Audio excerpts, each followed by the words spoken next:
NT Ramarao గారి సమగ్ర జీవిత చిత్రణ 3వ భాగం ఈరోజు.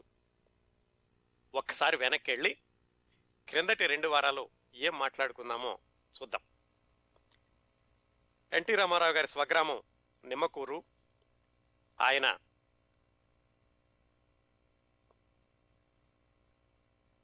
అమ్మా నాన్నగారుల పేర్లు లక్ష్మయ్య చౌదరి గారు, వెంకట్రావమ్మ. అయితే వాళ్ళ పెదనాన్నగారు రామయ్య, వాళ్ళ పెద్దమ్మ గారి పేరు చంద్రమ్మ. వాళ్ళిద్దరూ ఈయన్ని పెంపుడు కొడుకు కింద తీసుకున్నారు. రామయ్య గారు ఎక్కువగా ఎన్టీ రామారావు గారి క్షేమ సమాచారాలు, ఆయన ఎలా చదువుకోవాలి ఇలాంటివన్నీ చూస్తూ ఉండేవాళ్ళు. వాళ్ళ ఊళ్ళో ప్రాథమిక విద్యాభ్యాసం అయిపోయాక విజయవాడ తీసుకెళ్లి 6వ తరగతిలో చేర్పించారు వాళ్ళ పెదనాన్నగారు. 6వ తరగతి 7వ తరగతి 2 సంవత్సరాలు కూడా వాళ్ళ పెదనాన్నగారు విజయవాడలో ఉండి ఎన్టీ రామారావు గారిని అక్కడ చదివించారు మున్సిపల్ స్కూల్లో. ఆ తర్వాత వాళ్ళ పెదనాన్నగారు పెద్దమ్మగారు నిమ్మకూరు వచ్చేసి వాళ్ళ అమ్మగారు నాన్నగారు అంటే లక్ష్మయ్య చౌదరి గారు, వెంకటరామమ్మ గారు విజయవాడ వచ్చి ఎన్టీ రామారావు గారితో ఉండి ఆయన హై స్కూల్ విద్యాభ్యాసం ఇంటర్మీడియట్ అయ్యింది. విజయవాడలో ఉన్నప్పుడు ఏం చేసేవాళ్ళంటే వాళ్ళ నాన్నగారు పాల వ్యాపారం చేస్తుండేవాళ్ళు. 4-5 గేదెలను పెట్టుకుని ఆ గేదె పాలని ఇంటింటికి తిరిగి అమ్ముతూ వాళ్ళు అలా జీవనం కొనసాగిస్తూ ఉండేవాళ్ళు. ఎన్టీ రామారావు గారు వాళ్ళ నాన్నగారికి అన్ని పనుల్లోనూ సహాయం చేస్తూ ఉండేవాడు. తెల్లవారుజామునే లేవడం, ఆ గేదెల దగ్గర పనులన్నీ చూడడం, వాళ్ళ నాన్నగారితో పాటుగా తను కూడా ఇంటింటికి వెళ్ళి పాలు పోసి రావడం, ఆ తర్వాత వ్యాయామశాలకు వెళ్ళడం, ఆ తర్వాత హై స్కూల్కి వెళ్ళడం, కాలేజీకి వెళ్ళడం, ఇలా చేస్తూ ఉండేవాడు. ఇలా జరుగుతున్న సమయంలో వాళ్ళ ఆర్థిక పరిస్థితులు కూడా పైకి కిందకి అవ్వడం జరిగింది. ఈయన ఇంటర్మీడియట్ తప్పారు. ఎందుకంటే ఇంటర్మీడియట్ పరీక్షలకి 2 నెలల ముందు ఎవరికో సహాయం చేయడానికని ఈయన బొంబాయి వెళ్లడంతో చదువు మీద సరిగ్గా కేంద్రీకరించలేక ఇంటర్మీడియట్ తప్పారు. ఇంటర్మీడియట్ తప్పగానే ఆయనకి పెళ్లి చేశారు. పెళ్లి సందర్భంలో కూడా చిన్న చిన్న కుటుంబ ఏమంటారు కలహాలు అనలేం కానీ చిన్న చిన్న పొరపొచ్చాలు వచ్చినాయి వాళ్ళకి. వాళ్ళ నాన్నగారి వైపు నుంచి ఒక సంబంధం వచ్చింది, అమ్మగారి వైపు నుంచి ఒక సంబంధం వచ్చింది. అమ్మగారి వైపు నుంచి వచ్చినటువంటి సంబంధం బసవరామ తారకం గారిని ఈయన ఇష్టపడి పెళ్లి చేసుకున్నారు. వాళ్ళ నాన్నగారి తరపు వాళ్ళకి కొంచెం వాళ్ళు కినుక వహించారు. ఇదే సందర్భంలో ఇంకొక పరిణామం ఏం జరిగిందంటే వీళ్ళ నాన్నగారు విజయ్ చేసిన వ్యాపారంతో సంపాదించిన డబ్బులన్నీ వాళ్ళ తమ్ముడు ఒక ఆయనకి పొలం కొందామని ఇచ్చారు. అయితే ఆయన ఆ పొలం కొనకుండా ఆయన వేరే తమ్ముడికి అమ్మడంతో మళ్ళా వీళ్ళ ఆర్థిక పరిస్థితి దిగజారింది. ఇంతవరకు క్రిందటి 2 వారాలు మాట్లాడుకున్నామండి. ఈ వారంలో ఆయన ఇంటర్మీడియట్ తప్పారంటున్నాం కదా, అది ఈ వారం ఇంటర్మీడియట్ ఎలా పాస్ అయ్యారు, తర్వాత బిఏ ఎలా అయింది, నాటకాల్లో ఎలా పైకి వచ్చారు, అసలు సినిమాల్లోకి అవకాశం ఎలా వచ్చింది, ఆ విశేషాలన్నీ ఈరోజు మాట్లాడుకుందాం. వీలైనంత వరకు ఈరోజు ఎన్టీ రామారావు గారిని మద్రాసు తీసుకెళ్లి సినిమాల్లో చేర్పించడానికి ప్రయత్నిద్దాం. మన కథలో ఇంటర్మీడియట్ తప్పారు. తప్పగానే ఆ రోజుల్లో మనం అనుకున్నట్టుగా ఏమిటంటే పెళ్లి చేసేయడమే. ఈయనకి పెళ్లి చేశారు, పెళ్ళయింది. అదే సందర్భంలో వీళ్ళ నాన్నగారు కూడబెట్టుకుని తమ్ముడికి ఇచ్చిన డబ్బులన్నీ కూడా ఆయన ఆ పొలం వేరే వాళ్ళకి అమ్మేయడం, వీళ్ళ ఆర్థిక పరిస్థితి దిగజారడం, అక్కడ ఆపాం కదా కథని. వివాహం అయింది కాబట్టి తరువాతి దశ కోడల్ని కాపురానికి తీసుకురావాలి. బసవరామ తారకం గారిని విజయవాడ తీసుకొచ్చారు కాపురానికి. ఆవిడ కూడా చక్కగా అందరికీ అణకువగా మెళకువగా ఉంటూ ఇంట్లో అతిథులందరినీ చక్కగా చూసుకుంటూ మంచి పేరు తెచ్చుకున్నారు. అత్తగారికి కూడా కోడలంటే చక్కటి అభిప్రాయం ఏర్పడింది. ఆవిడ కజిన్ సిస్టర్ గారి అమ్మాయే. వీళ్ళ అమ్మగారికి కజిన్ బ్రదర్ అవుతాడు, కజిన్ బ్రదర్ గారి అమ్మాయి బసవరామ తారకం గారు. ఆ విధంగా చుట్టం కూడా వరుసకి మేనకోడలు కూడా అవుతుంది. అలా ఆవిడ కాపురానికి వచ్చి వీళ్ళ నాన్నగారు పాల వ్యాపారం చేస్తూనే ఉన్నారు. ఎన్టీ రామారావు గారు ఆయనకి సహాయం చేస్తూనే ఉన్నారు. ఇంటర్మీడియట్ తప్పారు కాబట్టి కాలేజీకి వెళ్ళే అవసరం లేదు. ఇలా జరుగుతూ ఇంకో సంవత్సరం గడిచింది. ఇంకో సంవత్సరం గడిచాక ఈయన ఇంటర్మీడియట్ రాశారు. ఇంటర్మీడియట్ మళ్ళీ తప్పారు. వివాహం విద్యనాశ అంటారు కదా పెద్దలు, అందరూ అనుకున్నారు వీడికి పెళ్ళయింది అందుకని మళ్ళీ తప్పాడు ఇంటర్మీడియట్ అని. సో ఆయనకి ఇప్పుడు ఏం చేయాలి? 2 సార్లు ఇంటర్మీడియట్ తప్పారు. ఇంట్లో నాన్నగారు ఆర్థిక పరిస్థితి దిగజారింది, తమ్ముడున్నాడు, కొత్త భార్య, అందరినీ పోషించాలి, నాన్నగారు ఒక్కడే కష్టపడుతున్నారు. అందుకని తారక రాముడిలో కూడా పట్టుదల పెరిగి ఏదైనా చెయ్యాలి, ఏదైనా చేసి నాన్నకి మరింత సహాయం చేస్తూ ఉండాలి. పాల వ్యాపారం ఒకటే కాదు, ఇంటర్మీడియట్ కూడా తప్పున్నారు కాబట్టి ఉద్యోగం అనేది రావడం చాలా కష్టం. అందుకని ఏం చేయాలని చాలా ఆలోచించి మొత్తానికి ఏదైనా చిన్న ఉద్యోగమైనా చూసుకుందాం అనుకుని వెతక తాత్కాలికంగా ఒక ఉద్యోగం దొరికింది. అదేంటంటే బెజవాడ సబ్ కోర్టులో శిరస్తదారు ఉద్యోగం. శిరస్తదారు అంటే తెలుసు కదా, కోర్టులో ఉన్నప్పుడు ఎవరైనా వాదు ప్రతివాదులు వచ్చినప్పుడు వాళ్ళని పిలుస్తూ ఉంటారు, ఒకటోసారి రెండోసారి అని వాళ్ళ పేరు పెట్టి. ఆ ఉద్యోగం దొరికింది. అది తాత్కాలికంగా, అది కూడా పూర్తి కాలం ఉద్యోగం కాదు. నెలకి 64 రూపాయల జీతం. అంటే పర్వాలేదు, కానీ ఎన్ని రోజులు ఉంటుందో తెలియదు. ఎన్ని రోజులు ఉంటుందో ఉద్యోగం, ఎప్పుడు ఊడిపోతుందో తెలియదు. ఆ ఉద్యోగంలో చేరారు. కాకపోతే ఈ ఉద్యోగం కూడా తాత్కాలికమే కాబట్టి స్థిరమైనటువంటి ఆదాయం ఉండాలి, నాన్నగారికి సహాయం చేయాలి అంటే వ్యాపారం చేయడమే మంచి పద్ధతి అనుకుని ఏదన్నా వ్యాపారం చేద్దామని నేను ఆలోచించడం మొదలుపెట్టారు. ఈయనకి వీళ్ళ ఇంట్లో ఒకళ్ళు అద్దెకి వాళ్ళు తర్వాత బొంబాయి వెళ్ళారు. వాళ్ళు బట్టల వ్యాపారం చేశారు. బట్టల వ్యాపారంలో ఆయనకి ఇబ్బందులు వస్తే ఈయన ఇంటర్మీడియట్ పరీక్షల ముందు బొంబాయి వెళ్ళి వాళ్ళకి సహాయం చేసి వచ్చారు. ఈ విషయాలు చెప్పుకున్నాం క్రిందటి వారం. ఆయన్ని అడిగారు, ఆయన పేరు సూర్యనారాయణ. బావగారు, మరి నేను ఇలా బిజినెస్ చేద్దాం అనుకుంటున్నాను, ఉద్యోగం ఎప్పుడు ఉంటుందో తెలీదు అంటే ఆయన చెప్పారు, మరి నేనైతే బట్టల వ్యాపారంలో ఉన్నాను, నువ్వు బట్టల వ్యాపారం చేస్తే బాగానే ఉంటుంది, కానీ దీనిలో ఇబ్బందులు ఏంటో నాకు తెలుసు కాబట్టి నువ్వు ఒక పని చెయ్యి, బట్టల వ్యాపారం కంటే కూడా టోకున బీడీ సిగరెట్లు వాటి పంపిణీ ఆ వ్యాపారం పెట్టుకో, అది చాలా బాగుంటుంది అని సలహా ఇచ్చారు. టోకున అంటే ఏంటంటే రిటైల్ గానమాట. వాటన్నిటినీ ఉత్పత్తిదారుల దగ్గర నుంచి తీసుకొచ్చి గోడౌన్లో పెట్టి వాటిని చిల్లర వర్త సరఫరా చేయడం, ఆ వ్యాపారం పెట్టుకో బాగుంటుంది అని చెప్పారు. సరే, ఎన్టీ రామారావు గారు ఏమన్నారంటే, బాగానుంది బావగారు, కానీ మొత్తం పెట్టుబడి అంతా పెట్టడానికి కూడా నా దగ్గర అంత ధనం లేదు, ఎవరైనా ఇంకొక భాగస్తుడు ఉంటే బాగుంటుంది అంటే ఆయన చెప్పారు, పెట్టుబడే కాదు అనుభవం కూడా కావాలి, నువ్వు కూడా మొట్టమొదటిసారి వ్యాపారం చేస్తున్నావు కదా, ఓ పని చేద్దాం, నీకు ఒక మిత్రుని పరిచయం చేస్తాను అని బబ్బూరి వెంకయ్య అని ఆయన్ని పరిచయం చేశారు. చేసి, అబ్బాయి నువ్వు ఈ వెంకయ్య గారితో కలిసి వ్యాపారం పెట్టు, బాగానే ఉంటుంది అని ఆయనే సహాయం చేస్తే ఒక కొట్టు అద్దెకి తీసుకుని దాంట్లో ఈ బీడీ సిగరెట్లు టోకున సరఫరా చేసేటటువంటి వ్యాపారాన్ని మొదలుపెట్టారు. ఎలాగా, ఈయన ఉద్యోగం తాత్కాలికం కాబట్టి ఉన్నప్పుడు కోర్టుకు వెళ్ళేవాడు, లేనప్పుడంతా ఈ వ్యాపారంలో కూర్చుంటూ ఉండేవాడు. ఇది కొంచెం కష్టంగా ఉంది, ఉద్యోగానికి వ్యాపారానికి రెండు అటు ఇటు సర్దుకోవడం. అందుకని ఏం చెప్పారంటే వాళ్ళ తమ్ముడికి అప్పచెప్పారు, అరే అబ్బాయి నువ్వు షాప్లో కూర్చో, నేను ఉద్యోగంలో ఉంటూ ఉంటాను, జాగ్రత్తగా చూసుకో వ్యాపారం అని. ఆ కుర్రోడు బాగానే కూర్చునేవాడు. కాకపోతే చెప్పుకున్నాం కదా, చిన్నప్పటి నుంచి రామారావు గారికి వాళ్ళ తమ్ముడికి చాలా వ్యత్యాసం ఉంది, వాళ్ళ దృక్పథంలో కానీ వాళ్ళ ప్రవర్తనలోనూ కానీ అని. రామారావు గారు అయితే ఎంత కష్టపడుతూ ఉండేవాడో వాళ్ళ తమ్ముడు అంత సరదాగా ఉంటూ ఉండేవాడు. ఈయన్ని వ్యాపారంలో కూర్చోబెట్టేసరికి ఏమైందంటే, ఆయన ఉన్నంతసేపు ఉండేవాడు, ఎవరైనా ఫిక్స్ రాగానే మళ్ళా కోర్టులో నుంచి బయటకు వెళ్ళిపోయేవాడు. దీంట్లో ఇది సరిగా జరగడం లేదు, ఇక లాభం లేదని చెప్పేసి రామారావు గారు ఇవన్నీ గమనించి ఆయన కోర్టులో చేసే తాత్కాలిక ఉద్యోగాన్ని ఆపేసేసి పూర్తి కాలం ఈ వ్యాపారాన్ని చూసుకోవడం మొదలుపెట్టారు. ఎంత కష్టపడేవాడంటే, ఉదయం 7 గంటలకు వెళితే రాత్రి 9 గంటల వరకు షాపులోనే ఉండి ఆ అమ్మకాలు ఎలా ఉన్నాయి, వాటి డబ్బులు సరిగ్గా వస్తున్నాయా లేవా, ఎవరెవరికి వేస్తున్నారు, ఎవరెవరు డబ్బులు ఇచ్చారు, ఇంకా ఎవరెవరు ఇవ్వాలి, ఇలాంటివన్నీ చూస్తూ ఉండేవాడు. వ్యాపారం బాగా పుంజుకుంది. ఆ రోజుల్లోనే రోజుకి 3,000 4,000 రూపాయల అమ్మకాలు జరిగేవాడు. చాలా చాలా చాలా ఎక్కువ అండి ఆ రోజుల్లో. అంటే మనం 1946 43 44 సంగతులు మాట్లాడుకుంటున్నాం. వ్యాపారం బాగా పెరిగింది, బాగా డబ్బులు వస్తున్నాయి. ఓన్లీ బీడీ సిగరెట్ పెట్టారు కదా, దాని చూడ పొగాకు కూడా అమ్మితే బాగుంటుంది అనుకుని వాళ్ళకి ఆలోచన వచ్చింది. అయితే పొగాకు అమ్మాలంటే ఆ రోజుల్లో దానికి లైసెన్స్ కావాలన్నమాట. సో ఆ లైసెన్స్ కోసమని వాళ్ళు దరఖాస్తు చేసుకుని పొగాకు కూడా అమ్ముదామని అనుకుంటూ ఉన్న రోజుల్లో వాళ్ళ భాగస్వామికి కొంచెం జబ్బు చేసింది. జబ్బు చేసి ఆయన, అబ్బాయి తారకం బాబు, నేను ఇంకా ఈ వ్యాపారంలో కొనసాగలేను, మరి నీ అంతటి నువ్వు చూసుకోవాలి అన్నాడు. కాకపోతే ఏంటంటే పెట్టుబడి సగం ఆయన ఉంది, ఆయన వ్యాపారం సగం చూసుకుంటున్నాడు. మొత్తం ఈయన మీద వేసేస్తే ఈయనకి చూసుకునేటటువంటి ఆర్థిక పరిస్థితి లేదు, అంత సామర్థ్యం లేదు. దాంతో ఆ వ్యాపారం కూడా మూతపడింది.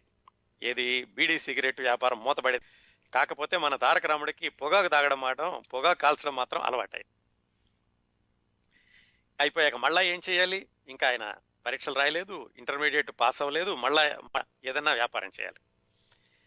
మళ్ళా వ్యాపారం చేయడానికి ఏం చేశారంటే, ఈయనకి కజిన్ సిస్టర్ అవుతారు ఒక ఆవిడ, రంగనాయకమ్మ గారని, వాళ్ళ పక్క ఊర్లో ఉండేవాళ్ళు. వాళ్ళు విజయవాడ చేరుకున్నారు. చిన్నప్పుడు ఈ తారక రాముడిని దగ్గరకు తీసుకుని బాగా ఆడిస్తూ ఉండేవాళ్ళు ఆవిడ. ఆవిడ భర్త, ఆయన పేరు కాశీనాథం, వరుసగా బావ అవుతాడు ఎన్టీ రామారావు గారికి. ఆయనతో మాట్లాడి వాళ్ళిద్దరూ కలిసి జనతా పబ్లికేషన్స్ అని ఒక ప్రెస్ పెట్టారు. ఆ ప్రెస్ కొంతకాలం నడిచింది. కానీ పాపం ఒక్కొక్కసారి కాలం కలిసి రాకపోతే తాడే పామై కరుస్తుందంటారు చూడండి, అలాగా ఎన్ని వ్యాపారాలు చేసినా కానీ కలిసి రాలేదు. ఈ ప్రెస్ కూడా కొన్ని రోజుల్లో మూతపడిపోయింది. ఈ ఆర్థిక ఇబ్బందులకి తోడు అన్నట్టుగా వాళ్ళు విజయవాడలో ఒక మేడ కొన్నారని చెప్పుకున్నాం కదా, ఆ మేడ కూడా అమ్మేశారు. ఎటువైపు చూసినా ఇబ్బందులే. మొత్తానికి ఇటు బిజినెస్లు పోయినాయి, ఇటు ఆర్థిక ఇబ్బందులు ఉన్నాయి, కొత్తగానేమో పెళ్ళయింది, ఇంట్లోనేమో 5 సభ్యులు, వీళ్ళందరినీ చూడాలి. ఏం చేయాలి ఇలా ఆలోచిస్తూ ఉండగా ఎట్లాగైతే 3వ సారి రాసి ఇంటర్మీడియట్ పాస్ అయ్యాడు. ఇంటర్మీడియట్ పాస్ అవడం అయితే పాస్ అయ్యాడు, కానీ చదువు కొనసాగించాలని అనిపించలేదు. ఎందుకంటే ఇప్పటికే 2 సార్లు తప్పి 3వ సారి పాస్ అయ్యాడు. ఇంట్లో చాలా ఇబ్బందులుగా ఉన్నాయి, బిజినెస్లో కలిసి రావట్లేదు. ఇక చేయగలిగిన పనల్లా ఇంటికి వెళ్ళిపోయి వ్యవసాయం చేసుకోవడం. అందుకని ఇక నిమ్మకూరు వెళ్ళిపోయి వ్యవసాయం చేసుకుందాము అనుకుని ఆయన నిర్ణయించుకున్నాడు. ఇలా నిర్ణయించుకుని ఉండగా వీళ్ళ పెదనాన్నగారు, అంటే ఈయన్ని పెంచుకున్న ఆయన అని చెప్పుకున్నాం కదా, రామయ్య గారని, ఆయన నిమ్మకూరు నుంచి విజయవాడ వచ్చారు. వచ్చి యారా అబ్బాయి ఏం చేద్దాం అనుకుంటున్నావు అంటే, ఈయన చెప్పాడు, నాన్న మరి ఎలాగో అస్తుపిస్తుగా పాస్ అయ్యాను నేను, నాకు చదువు కొనసాగుతుందని నాకు ఆశ లేదు, అందుకని నేను మీతో పాటుగా నిమ్మకూరు వచ్చేసి వ్యవసాయం చేసేసుకుంటాను అని. ఆయన చాలా బాధపడ్డాడు. అదేమిట్రా, నేను ఆరోగ్యాన్ని కూడా చెడగొట్టుకుని నీకోసం నేను విజయవాడ వచ్చి ఇన్ని సంవత్సరాలు నాన్న కూడా పెట్టి ఇంత కష్టపడి నేను చదివిస్తోంది వ్యవసాయం చేర్చడానిక? వ్యవసాయం అయితే నువ్వు 7వ తరగతిలో ఉండగానే అప్పుడు నాకు దెబ్బ తగిలినప్పుడు నువ్వు వ్యవసాయం చేస్తానని అప్పుడే మానిపించి ఉండేవాడిని. లేదు, మనలో ఎవరో చదువుకోలేదు, నువ్వు బాగా చదవాలి, నువ్వు చదువుకుంటావని కదా ఇంత కష్టపడుతోంది అని నచ్చ చెప్పడానికి చూశాడు. అయితే ఈయన అన్నారు, అది కాదు నాన్నగారు, నాన్న ఎంత కష్టపడుతున్నాడు, నేనేమో ఎన్ని చేసినా కలిసి రావటం లేదు, అందరూ నిమ్మకూరు వెళ్ళిపోదాం, ఈ కష్టాల్లో ఎందుకు ఇక్కడ అని ఆయన మాత్రం ససేమిరా చదవడానికి ఒప్పుకోలేదు. రామయ్య గారు మాత్రం ఆయన పట్టు వదలలేదు. వాళ్ళ అమ్మగారు కూడా చెప్పారు, పెదనాన్న ఇంతగా చెబుతున్నాడు, చదవడానికి కదా మనం ఇంత కష్టాలు పడేది, నువ్వు ఎలాగోలాగా ఇంటర్మీడియట్ పాస్ అయ్యావు, ఆ తర్వాత డిగ్రీ కూడా చేస్తే బాగుంటుంది అని వాళ్ళందరూ మొత్తానికి ఎలాగైతే ఈయన్ని ఒప్పించడానికి ప్రయత్నం చేశారు. ఓకే, ఒప్పుకుంటారు అనుకుంటున్న సమయం, ఎక్కడ చదవాలి? బిఏ చదవడానికి విజయవాడలో ఎక్కువ అవకాశాలు లేవు ఆ రోజుల్లో, 43-44 ప్రాంతాల్లో. ఎక్కడికి వెళ్ళి చదవాలంటే గుంటూరు వెళ్ళి చదవాలి. మరి గుంటూరు వెళ్ళి చదవాలంటే ఇంకా ఖర్చులు అవుతాయి. ఈ సందేహాలన్నీ చెప్పడం మొదలు పెట్టాడు వాళ్ళ పెదనాన్నగారికి. ఆయన అన్నాడు, అవన్నీ మేము చూసుకుంటాం ఎట్లాగైనా కానీ, చదవడం అనేది నీ బాధ్యత, గుంటూరు అయినా సరే వెళ్ళి చదవడానికి నువ్వు నిర్ణయించుకో అని ఇంట్లో వాళ్ళందరూ బలవంతం చేయడమే కాకుండా కొంతమంది స్నేహితులు కూడా వచ్చి, అబ్బాయి నీ భవిష్యత్తుకి చదువుకోవడమే మంచిది, ఇప్పుడే ఆపేసేసి వ్యవసాయం చేయడం కంటే కూడా అని వాళ్ళందరూ నచ్చ చెప్పడంతో ఎట్లాగైతే చిట్ట చివరికి ఆయన గుంటూరు వెళ్ళి బిఏ చదవడానికి ఒప్పుకున్నారు. అది జీవితంలో మరొక దశ. ఇంటర్మీడియట్ 3వ సారి పాస్ అయ్యి గుంటూరు ఏసీ కాలేజీలో బిఏలో చేరారు. చేరడం అయితే చేరారు, కానీ సంవత్సరానికి 3 సార్లు ఫీజులు కట్టాలి, అలాగే రోజు విజయవాడ నుంచి గుంటూరు వెళ్ళాలి. గుంటూరులో ఉండేటంతటి స్తోమత లేదు. అందుకని ఏం చేసేవాడు ఈయన, పొద్దున్నే జొన్న అన్నం తిని బయలుదేరేవాడట. ఆ రోజుల్లోనండి అన్నం తినడం అంటే, వరి అన్నం తినడం అంటే చాలా ధనవంతుల కింద లెక్క. అందరూ కూడా జొన్న అన్నం తింటూ ఉండేవాళ్ళు. కూడా పొద్దున్నే జొన్న అన్నం తిని ఇంట్లో 7:20 బయలుదేరి 3 కిలోమీటర్లు నలిసి 8:30కి గుంటూరు వెళ్లే ట్రైన్ పట్టుకునేవాడు. అది గుంటూరు 8:30కి ఎక్కితే విజయవాడలో 9:20 అది గుంటూరు చేరేది. కానీ కాలేజీ 10ంటికి. ఈ 40 నిమిషాలు అక్కడ ఎవరో తెలిసిన వాళ్ళ షాప్ ఏదో ఉంటే ఐస్ క్రీమ్ పార్లర్ లాంటిది అక్కడ కూర్చుని 10 గంటలకు కాలేజీకి వెళ్ళేవాడు. కాలేజీ చిట్ట చివరి పీరియడ్ తెలుగు. ఒకవేళ ఆ తెలుగు పీరియడ్ కనుక ఎగ్గొడితే ఈయనకి 4:30కు ఒక ట్రైన్ ఉంది విజయవాడ రావడానికి. అది దొరికి పెందలకాడ వస్తాడు. కానీ ఒకసారి చదువంటూ మొదలుపెట్టాక దాన్ని క్రమశిక్షణతో చదవాలని, ఎలాగైనా సరే ఈసారైనా ఏమాత్రం తప్పకుండా పాస్ అవ్వాలని ఆయన పట్టుదలతో ఉండడంతో ఆ చిట్ట చివరి తెలుగు పీరియడ్ కూడా ఆయన మిస్ అవ్వకుండా వింటూ ఉండేవాడు. దాంతో ఆయనకి 4:30 ట్రైన్ కూడా వెళ్ళిపోయేది. ఇంకా రాత్రి 10 గంటలకు ట్రైన్ ఉండేది. ఇంటికి వెళ్ళేసరికి 11:30 అయ్యేది. ఆ చీకట్లో మళ్ళా 3 మైళ్ళు నడుచుకుంటూ ఇంటికి వెళ్ళడం. అప్పటి వరకు వాళ్ళ అమ్మగారు మెలకువగా ఉండి ఇతని కోసం ఎదురు చూస్తూ ఉండేవారు. అప్పుడేదో వాళ్ళ అమ్మ పెట్టిన తిని పడుకుని మళ్ళా పొద్దున్నే లేచి మళ్ళా 7:30కు బయలుదేరి ట్రైన్ అవడం, గుంటూరు రావడం. అంత కష్టపడ్డారండి. అందుకే ముందులోనే చెప్పాను, ఎందుకు ఈ విషయాలన్నీ చెప్పుకుంటున్నాము కుటుంబ సభ్యుల గురించి, ఆయనకు ఎదురైన అనుభవాల గురించి అంటే, ఇలాంటివన్నీ కూడా మనిషి వ్యక్తిత్వం మీద ప్రభావితం చేస్తాయి. భవిష్యత్తులో ఆయనంత పట్టుదలగా ఉండడానికి, కొన్ని విషయాల్లో మొండి అనిపించుకోవడానికి, ఆయన అంత కష్టపడే మనస్తత్వానికి పునాదులన్నీ ఆయన బాల్యం నుంచి, చదువుకునే రోజుల నుంచి ఉన్నాయి అనడానికి ఉదాహరణగా ఈ సంఘటనలన్నీ చెప్పుకుంటున్నాం. ఎప్పుడన్నా వాళ్ళ అమ్మగారు పాపం అడిగేవాళ్ళట, ఎరా నువ్వు పొద్దున్నే తినెళ్తున్నావు, మళ్ళా సాయంకాలం వరకు ఏం తింటున్నావో ఏం చేస్తున్నావో అంటే, పర్వాలేదమ్మా నాకేమీ ఆకలి లేదులే అనేవాడట. మధ్యలో మాత్రం ఒక టీ ఏదో తాగేవాడు. వాళ్ళ అమ్మగారు జేబులో డబ్బులు పెట్టినా కానీ ఆయనకి తెలుసు ఎంత కష్టపడి వాళ్ళు డబ్బులు ఇస్తున్నారో, ఎంత కష్టపడితే ఆ డబ్బులు వస్తున్నాయో, తన చదివించడానికి వాళ్ళ నాన్నగారు పెదనాన్నగారు ఎంత కష్టపడుతున్నారో తెలుసు. అందుకని వాళ్ళ కష్టం గుర్తొచ్చి వాళ్ళ అమ్మగారి జేబులో డబ్బులు పెట్టినా కానీ ఆయన కాలేజీ సమయంలో ఏమాత్రం వాటిని ఖర్చు పెట్టకుండా మళ్ళా ఇంటికి తెచ్చేసేవాడట. వాళ్ళ అమ్మగారు చాలా బాధపడేవాడట. ఏమిట్రా నువ్వు ఇస్తున్నాను కదా తినొచ్చు కదా అంటే, లేదమ్మా నాకేం ఆకలి అవ్వట్లేదులే బాగానే ఉన్నాను అని ఆ డబ్బులు కూడా ఖర్చు పెట్టకుండా వెనకొచ్చేవాడు. అంత నిబద్ధతతోటి, క్రమశిక్షణతోటి, కష్టపడే మనస్తత్వాన్ని ఆయన కొనసాగిస్తూ వచ్చారు. అయితే ఫీజు కట్టడానికి కూడా ఇబ్బంది అయింది. వాళ్ళ నాన్నగారు ఇస్తున్నారు, ఏదో కష్టపడి తెస్తున్నారు, ఆయన కూడా పాపం కష్టపడుతున్నారు తెస్తున్నారు. కానీ ఈయనకి అనిపించింది, ఇలా ఎంతసేపు నాన్నగారిని కష్టపడి ఆ ఫీజు కట్టాలి, దీనికి ఏమైనా మార్గాంతరం ఉంటుందా అని ఆలోచించారు. ఆ రోజుల్లో గుంటూరు ఏసీ కాలేజీలో యూరోపియన్స్ అంటే ఈ బ్రిటిషర్స్ ఎక్కువగా పరిపాలనా విభాగంలో ఉంటూ ఉండేవాళ్ళు. ఆ ప్రిన్సిపాల్ గారి పేరు షవేలి అని ఆయన అన్నమాట. ఒకరోజు ధైర్యం చేసి ప్రిన్సిపాల్ గారి రూమ్కి వెళ్ళి ఆయనతో ఇంటర్వ్యూ తీసుకుని ఆయనతో చెప్పారు, ఏమండి నేను చాలా పేదవాడిని, డబ్బులు కట్టడం కష్టంగా ఉంది, అందుకని మీరేమైనా సహాయం చేయగలరా అంటే ఆయన చెప్పారు, బాబు ఇక్కడ ఈ కాలేజీలో అందరికీ ఒకటే పద్ధతి, పేదవాళ్ళు ధనవంతులు అనేమి లేదు, నువ్వు చేరావు కాబట్టి ఫీజు కట్టాల్సిందే అని చెప్పారు.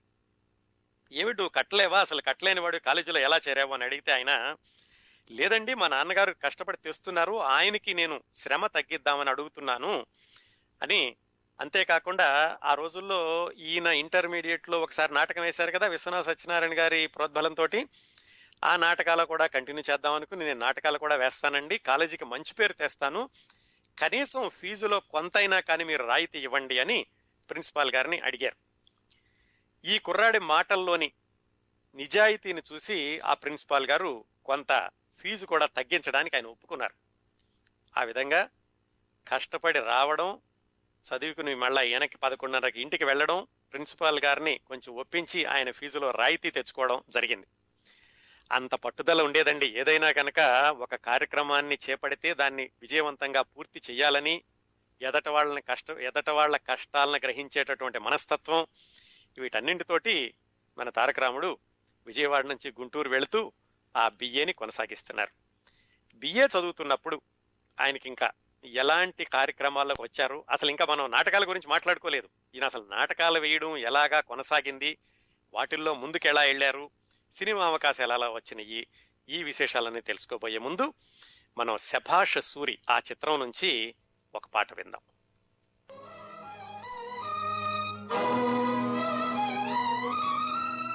దేవుడికే హాయిగా ఉన్నాడు, ఈ మానవుడే బాధలు పడుతున్నాడు, మానవుడే బాధలు పడుతున్నాడు.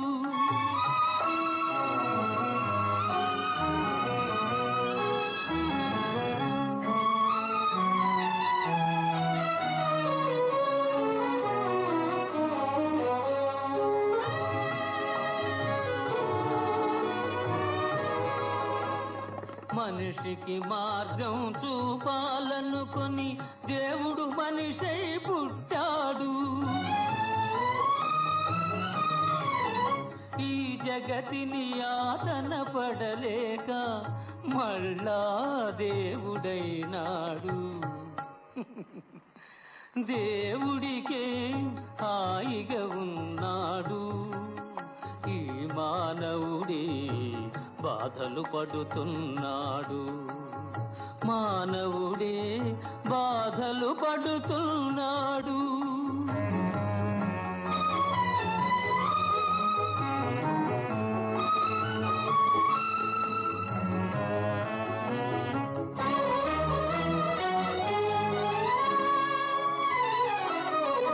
పిడికెడు హృదయం ఇచ్చాడు, కడివెడు ప్రేమను నింపాడు. అడుగున ద్వేషం దాచాడు, అడకత్తెరలో నొక్కాడు. అడకత్తెరలో నొక్కాడు. దేవుడికే హాయిగా ఉన్నాడు. ఈ మానవుడే బాధలు పడుతున్నాడు. మానవుడే బాధలు పడుతున్నాడు.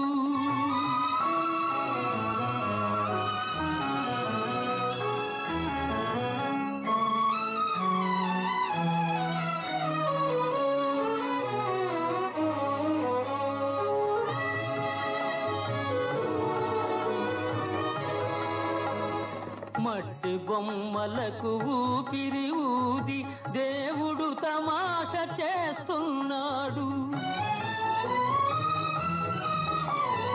మతికి మనసుకు శృతి కుదరక ఈ మనిషి నలిగి చస్తున్నాడు. దేవుడికే హాయిగా ఉన్నాడు. ఈ మానవుడే బాధలు పడుతున్నాడు. మానవుడే బాధలు పడుతున్నాడు. ఆ విధంగా తారక రాముడు రోజు పొద్దున్నే విజయవాడలో బయలుదేరి గుంటూరు వెళ్ళి సాయంకాలం వరకు చదువుకుని మళ్ళా రాత్రి 11 గంటల రైలుకి వెనక్కి వచ్చేవాడు. ఇవన్నీ కూడా ఆయనకి కాలం విలువ, అలాగే క్రమశిక్షణ, టైం అనేది ఎంత విలువైందో ఇలాంటివన్నీ నేర్పినాయి ఆయనకి. కాలేజీలో చేరాక, కాలేజీలో ఆయన బిఏ అనుకున్నాం కదా, ఎకనామిక్స్ మోడర్న్ యూరోప్, ఆ గ్రూపులో చేరాడు ఆయన. కాలేజీలో చేరాక ఈ నాటకాల మీద ఆయనకున్నటువంటి ఆసక్తి పెరగడం మొదలైంది. ఎందుకంటే అక్కడ వాతావరణం అలా ఉంది. కాలేజీలో నాటకాలు వేస్తూ ఉండేవాళ్ళు అందరూను. ఈయనకి కూడా దాని మీద ఆసక్తి పెరిగింది. అయితే అంతకుముందు ఇంటర్మీడియట్లో ఉండగా మాత్రం ఒక్కసారి వేశారు. అది కూడా విశ్వనాథ సత్యనారాయణ గారు వాళ్ళ గురువు గారు వేయిస్తే మీసాలు తీయకుండా నాయకురాల నాగమ్మ వేషం వేసి మీసాల నాగమ్మ అని పేరు తెచ్చుకున్నారు. ఎస్ఆర్ఆర్ కాలేజీలో ఉండగా విజయవాడలో. ఇక్కడ ఏసీ కాలేజీలో, గుంటూరు ఏసీ కాలేజీలో చాలా మంది సహాధ్యాయులు ఈ నాటకాలు వేయడానికి పరిస్థితులు అనువుగా ఉండడం, అంతేకాకుండా ఆ రోజుల్లో ఆంధ్ర యూనివర్సిటీ రిజిస్ట్రార్ కేవి గోపాలస్వామి ఒక ఆయన ఉండేవాడు. ఆయనకి నాటకాలంటే చాలా ఆసక్తి. ఆయన ఆంధ్ర విశ్వవిద్యాలయ పరిధిలో ఉన్నటువంటి కళాశాలలోని విద్యార్థులందరినీ పిలిచి వాళ్ళకి నాటకాల పోటీలు పెట్టడం, అలాగే కాలేజీల్లో కూడా ఈ నాటకాలకి తగినటువంటి ప్రాచుర్యం కలిగించడం, ఇలాంటివన్నీ ఆయన ప్రోత్సహిస్తూ ఉండేవాడు. అందుకని కూడా ఏసీ కాలేజీలో నాటకాలు వేయడం అనేటటువంటి సాంప్రదాయం చాలా ప్రముఖంగా కొనసాగడం మొదలుపెట్టింది. ఎన్టీ రామారావు గారితో పాటుగా చదువుకున్నటువంటి ఆ రోజు సహాధ్యాయులు ఎవరంటే, తర్వాత రోజుల్లో సినిమా యాక్టర్లు అయినటువంటి జగ్గయ్య గారు, కేవీఎస్ శర్మ అని ఒక ఆయన ఉండేవాడు, ఆయన, వల్లభజోస్యుల శివరామని, ఆయన కూడా తర్వాత సినిమాల్లో వేశారు ఆయన. ఇలాంటి వాళ్ళందరూ ఎన్టీఆర్ గారితో పాటుగా చదువుకుంటూ ఉండేవాళ్ళు. సహజంగానే మరి అందరికీ నాటకాలంటే ఆసక్తి కాబట్టి అందరూ మిత్రులయ్యారు. వీళ్ళందరూ కలిసి ఎలాంటి నాటకాలు వేసేవాళ్ళంటే బలిదానం అని, ఆలీ ద కాబ్లర్ అని, మల్లమ్మ ఉసురు, ఇలాంటి నాటకాలన్నీ వేసేవాళ్ళు. అలాగే రవీంద్రనాథ్ ఠాగూర్ రాసిన బెంగాలీ నాటకం బలిదానం అని, దాన్ని జగ్గయ్య గారు తెలుగులో రాస్తే దాంట్లో ఎన్టీ రామారావు గారు మహారాజుగా నటించేవాడు. అట్లాగే ఆలీ ద కాబ్లర్ అనే నాటకంలో జగ్గయ్య గారు అలీగా వేస్తే సయ్యద్ అనే పాత్రని రామారావు గారు వేసేవాళ్ళు. అంటే వీళ్ళిద్దరూ కలిసి చాలా నాటకాల్లో నటిస్తూ ఉండేవాళ్ళు అనమాట. ఆ రోజుల్లో ఇంతకుముందు కూడా చాలా మంది చిత్ర ప్రముఖుల గురించి మాట్లాడినప్పుడు చెప్పుకున్నాం. అక్కడ నాటక సమాజాలు అనేవి ప్రముఖంగా ఉంటూ ఉండేవి. ఇప్పుడు చిత్ర నిర్మాణ సంస్థలు ఎలా అంటామో అలాగే ప్రతి ఊళ్ళో కూడా నాటక ప్రదర్శన సంస్థలు ఎక్కువగా ఉంటూ ఉండేవి. నవ్యజ్యోతి, నాట్య సమితి, ఇలా రకరకాల నాటక సమాజాలు ఉంటూ ఉండేవి. రామారావు గారు అన్నింటిలో కూడా నాటకాలు వేస్తూ ఉండేవాళ్ళు. ముక్కామల కృష్ణమూర్తి గారిని ఉండేవాడు, ఆయన కూడా వేసేవాడు. అలాగే రాణా ప్రతాప్లో వేశారు. ఈయన చేసిన పాపం అనేటటువంటి ఇంకో నాటకంలో వేశారు. ఈయన నాటకాల్లో వేసి కాలేజీ కూడా మంచి పేరు తీసుకురావడం అనేది ఎంతవరకు వెళ్ళిందంటే, వీళ్ళ ఎకనామిక్స్ లెక్చరర్ ఒక ఆయన ఉండేవాడు ఏసీ కాలేజీలో, విలియమ్స్ అని. ఆయన రామారావు గారు వేసేటటువంటి నాటకాలన్నిటికీ ఆయన పెద్ద అభిమాని. ఆయన ఎకనామిక్స్ అసోసియేషన్ ఒకటి ఉంటే, స్టూడెంట్స్ అసోసియేషను, దాన్ని డ్రామాటిక్ అసోసియేషన్ గా మార్చేసి దానికి ఎన్టీ రామారావు గారిని వైస్ ప్రెసిడెంట్ గా కూడా చేశాడు. అంతగా ఈయన నాటకాలు వేసి కాలేజీలో వాళ్ళని, మిత్రుల్ని, పౌరుల్నే కాకుండా కాలేజీలో ఉపాధ్యాయులను కూడా ఎంతగానో ఆకట్టుకున్నాడు. వాళ్ళకు కూడా చాలా హుషారుగా ఉండింది. ఎందుకంటే నాటకాలు వేస్తున్నాడు, ఎక్కడికి వెళ్ళినా బహుమతులు వస్తున్నాయి, కాలేజీకి మంచి పేరు వస్తుంది అని చెప్పి ఆ లెక్చరర్లు కూడా రామారావు అంటే చాలా బాగా చూస్తూ ఉండేవాళ్ళు. ఇలా జరుగుతూ ఉండగా కొన్ని సంఘటనలు ఏమైనాయి అంటే, ఈయన బిఏ చదువుకునేటప్పుడే ఈయన కాలేజీలో ఈయనతో పాటుగా చదువుకున్న ఇంకొక అతని పేరు మల్లికార్జునరావు. మల్లికార్జునరావు అంటే ఎవరంటే, ఆ రోజుల్లో శ్రీరంజని అని ఒక నటీమణి ఉండేవాళ్ళు, వాళ్ళ అబ్బాయి మల్లికార్జునరావు. ఆయన కూడా ఈయనతో పాటుగా ఏసీ కాలేజీలో చదువుతున్నాడు. ఆయన తర్వాత గూఢచారి 116, ప్రమీలార్జునయం అలాంటి సినిమాలన్నిటికీ దర్శకత్వం చేశారు ఎం మల్లికార్జునరావు అని ఆయన. ఆయన ఏమైందంటే, వాళ్ళ నాన్నగారు అంటే ఈ మల్లికార్జునరావు గారి నాన్నగారు అంటే శ్రీరంజని గారి భర్త, ఆయన పేరు నాగుమణి. ఆయన ఒకసారి గుంటూరు రావడం వాళ్ళ అబ్బాయిని చూడ్డానికి వచ్చి, ఈయనతో పాటుగా నాటకం వేస్తున్న నాయకురాలు అనే నాటకంలో ఉన్నటువంటి ఎన్టీ రామారావు గారిని చూడడం తటస్థించింది. చూసి ఆయనకి ఈయనలో నటన బాగా నచ్చింది. కుర్రాడెవడో చాలా బాగా చేస్తున్నాడు, మంచి అంకిత భావంతో చేస్తున్నాడు, చాలా ఆవేశంతో చేస్తున్నాడు, ఇతనిలో నటన చాలా ఎక్కువగా ఉంది, ఇతను సినిమాల్లోకి వస్తే బాగా ఉంటాడు అని ఆ మల్లికార్జునరావు గారి నాన్నగారికి అంటే శ్రీరంజని గారి భర్త గారికి అనిపించింది. ఎందుకంటే ఆయన అప్పటికే సినిమాల్లో ఉన్నాడు. ఆయన ఇంకొంచెం ఒక అడుగు ముందుకేసి, ఆ రోజుల్లో పుల్లయ్య గారు, పుల్లయ్య గారు గొల్లభామ అనే సినిమా అప్పుడే పూర్తి చేశారు. మనం అంజలీదేవి గారి గురించి మాట్లాడుకున్నప్పుడు చెప్పుకున్నాం. గొల్లభామ సినిమాతోటి అంజలీదేవి గారిని పుల్లయ్య గారు పరిచయం చేశారు అని. ఆయన ఆ సినిమా అయిపోయి కీలుగుర్రం అనే ఇంకో సినిమా తీయడానికని ఆయన ప్రయత్నాల్లో ఉన్నారు, ఎక్కడ, మద్రాసులో. దానికి కొత్త నటీనటులను తీసుకుంటే బాగుంటుంది అని ఈ నాగుమణి గారితో కూడా చెప్పాడు పుల్లయ్య గారు. అది గుర్తొచ్చి ఈయన ఎన్టీ రామారావు గారి దగ్గరికి వెళ్ళి ఆయన్ని అడిగాడు, ఏమండి ఇలా పుల్లయ్య గారు అని ఆయన ఉన్నారు, ఆయన ఇక్కడికి వచ్చారు, కొత్త నటీనటులను వెతుకుతున్నారు, ఒకసారి మిమ్మల్ని తీసుకెళ్లి పరిచయం చేస్తాను, ఆయనకి కొత్త నటీనటులు కావాలట కీలుగుర్రం సినిమాకి, మీకేమన్నా ఆసక్తి ఉంటే పరిచయం చేస్తాను అని. ఈయనకి సినిమాలంటే అంత ఆసక్తి లేదు ఆ రోజుల్లో. ఎందుకంటే ముందు బిఏ పూర్తి చేయాలి. పెద్దవాళ్ళు ఎంతో కష్టపడి ఫీజులు కడుతున్నారు, కష్టపడి వస్తున్నాడు, నాటకాలు వేస్తున్నప్పటికీ బిఏ ఎలాగైనా పూర్తి చేయాలని ఉంది. బిఏ చేయకుండా మానేసేసి ఎక్కడికో వెళదామని ఎప్పుడు అనిపించలేదు. అందుకని ఆయన చెప్పారు, ఏమండి నాకు సినిమాలంటే ఆసక్తి ఉంది, కానీ ముందు బిఏ అయితే కానీ నేనే పని చేయను అని. కాకపోతే ఆయన ఏంటంటే, పెద్ద ఆయన వచ్చారు పుల్లయ్య గారు, ఒకసారి అసలు మాట్లాడదు కానీ రా అని ఆయన బలవంతం చేసి మొత్తానికి ఆ పుల్లయ్య గారి దగ్గరికి తీసుకెళ్లారు. ఎక్కడ, గుంటూరులోనో బెజవాడలోనో, అక్కడే, మద్రాసు కాదు. సరే ఆయన కూడా చూశారు, చూసి చెప్పారు, కుర్రాడు బాగున్నావు, నువ్వు సినిమాల్లో బాగా పైకి వస్తావు, మరి నా సినిమాలో వేషం ఇస్తాను వస్తావా అంటే ఆయన ససేమిరా రాను అని చెప్పారు. పెద్దవాళ్ళు కదా, ఊరికే నమస్కారం చేద్దామని వచ్చాను, బిఏ అవ్వకుండా మాత్రం నేనే పని చేయను అన్నారు. మరికొన్ని రోజుల తర్వాత ఆయన వెళ్ళిపోయా కూడా మరికొన్ని రోజుల తర్వాత మళ్ళీ కబురు చేశారు. కబురు చేసినా సరే ఈయన అదే మాట చెప్పారు, లేదండి నేను బిఏ అయితే గాని రాను అని.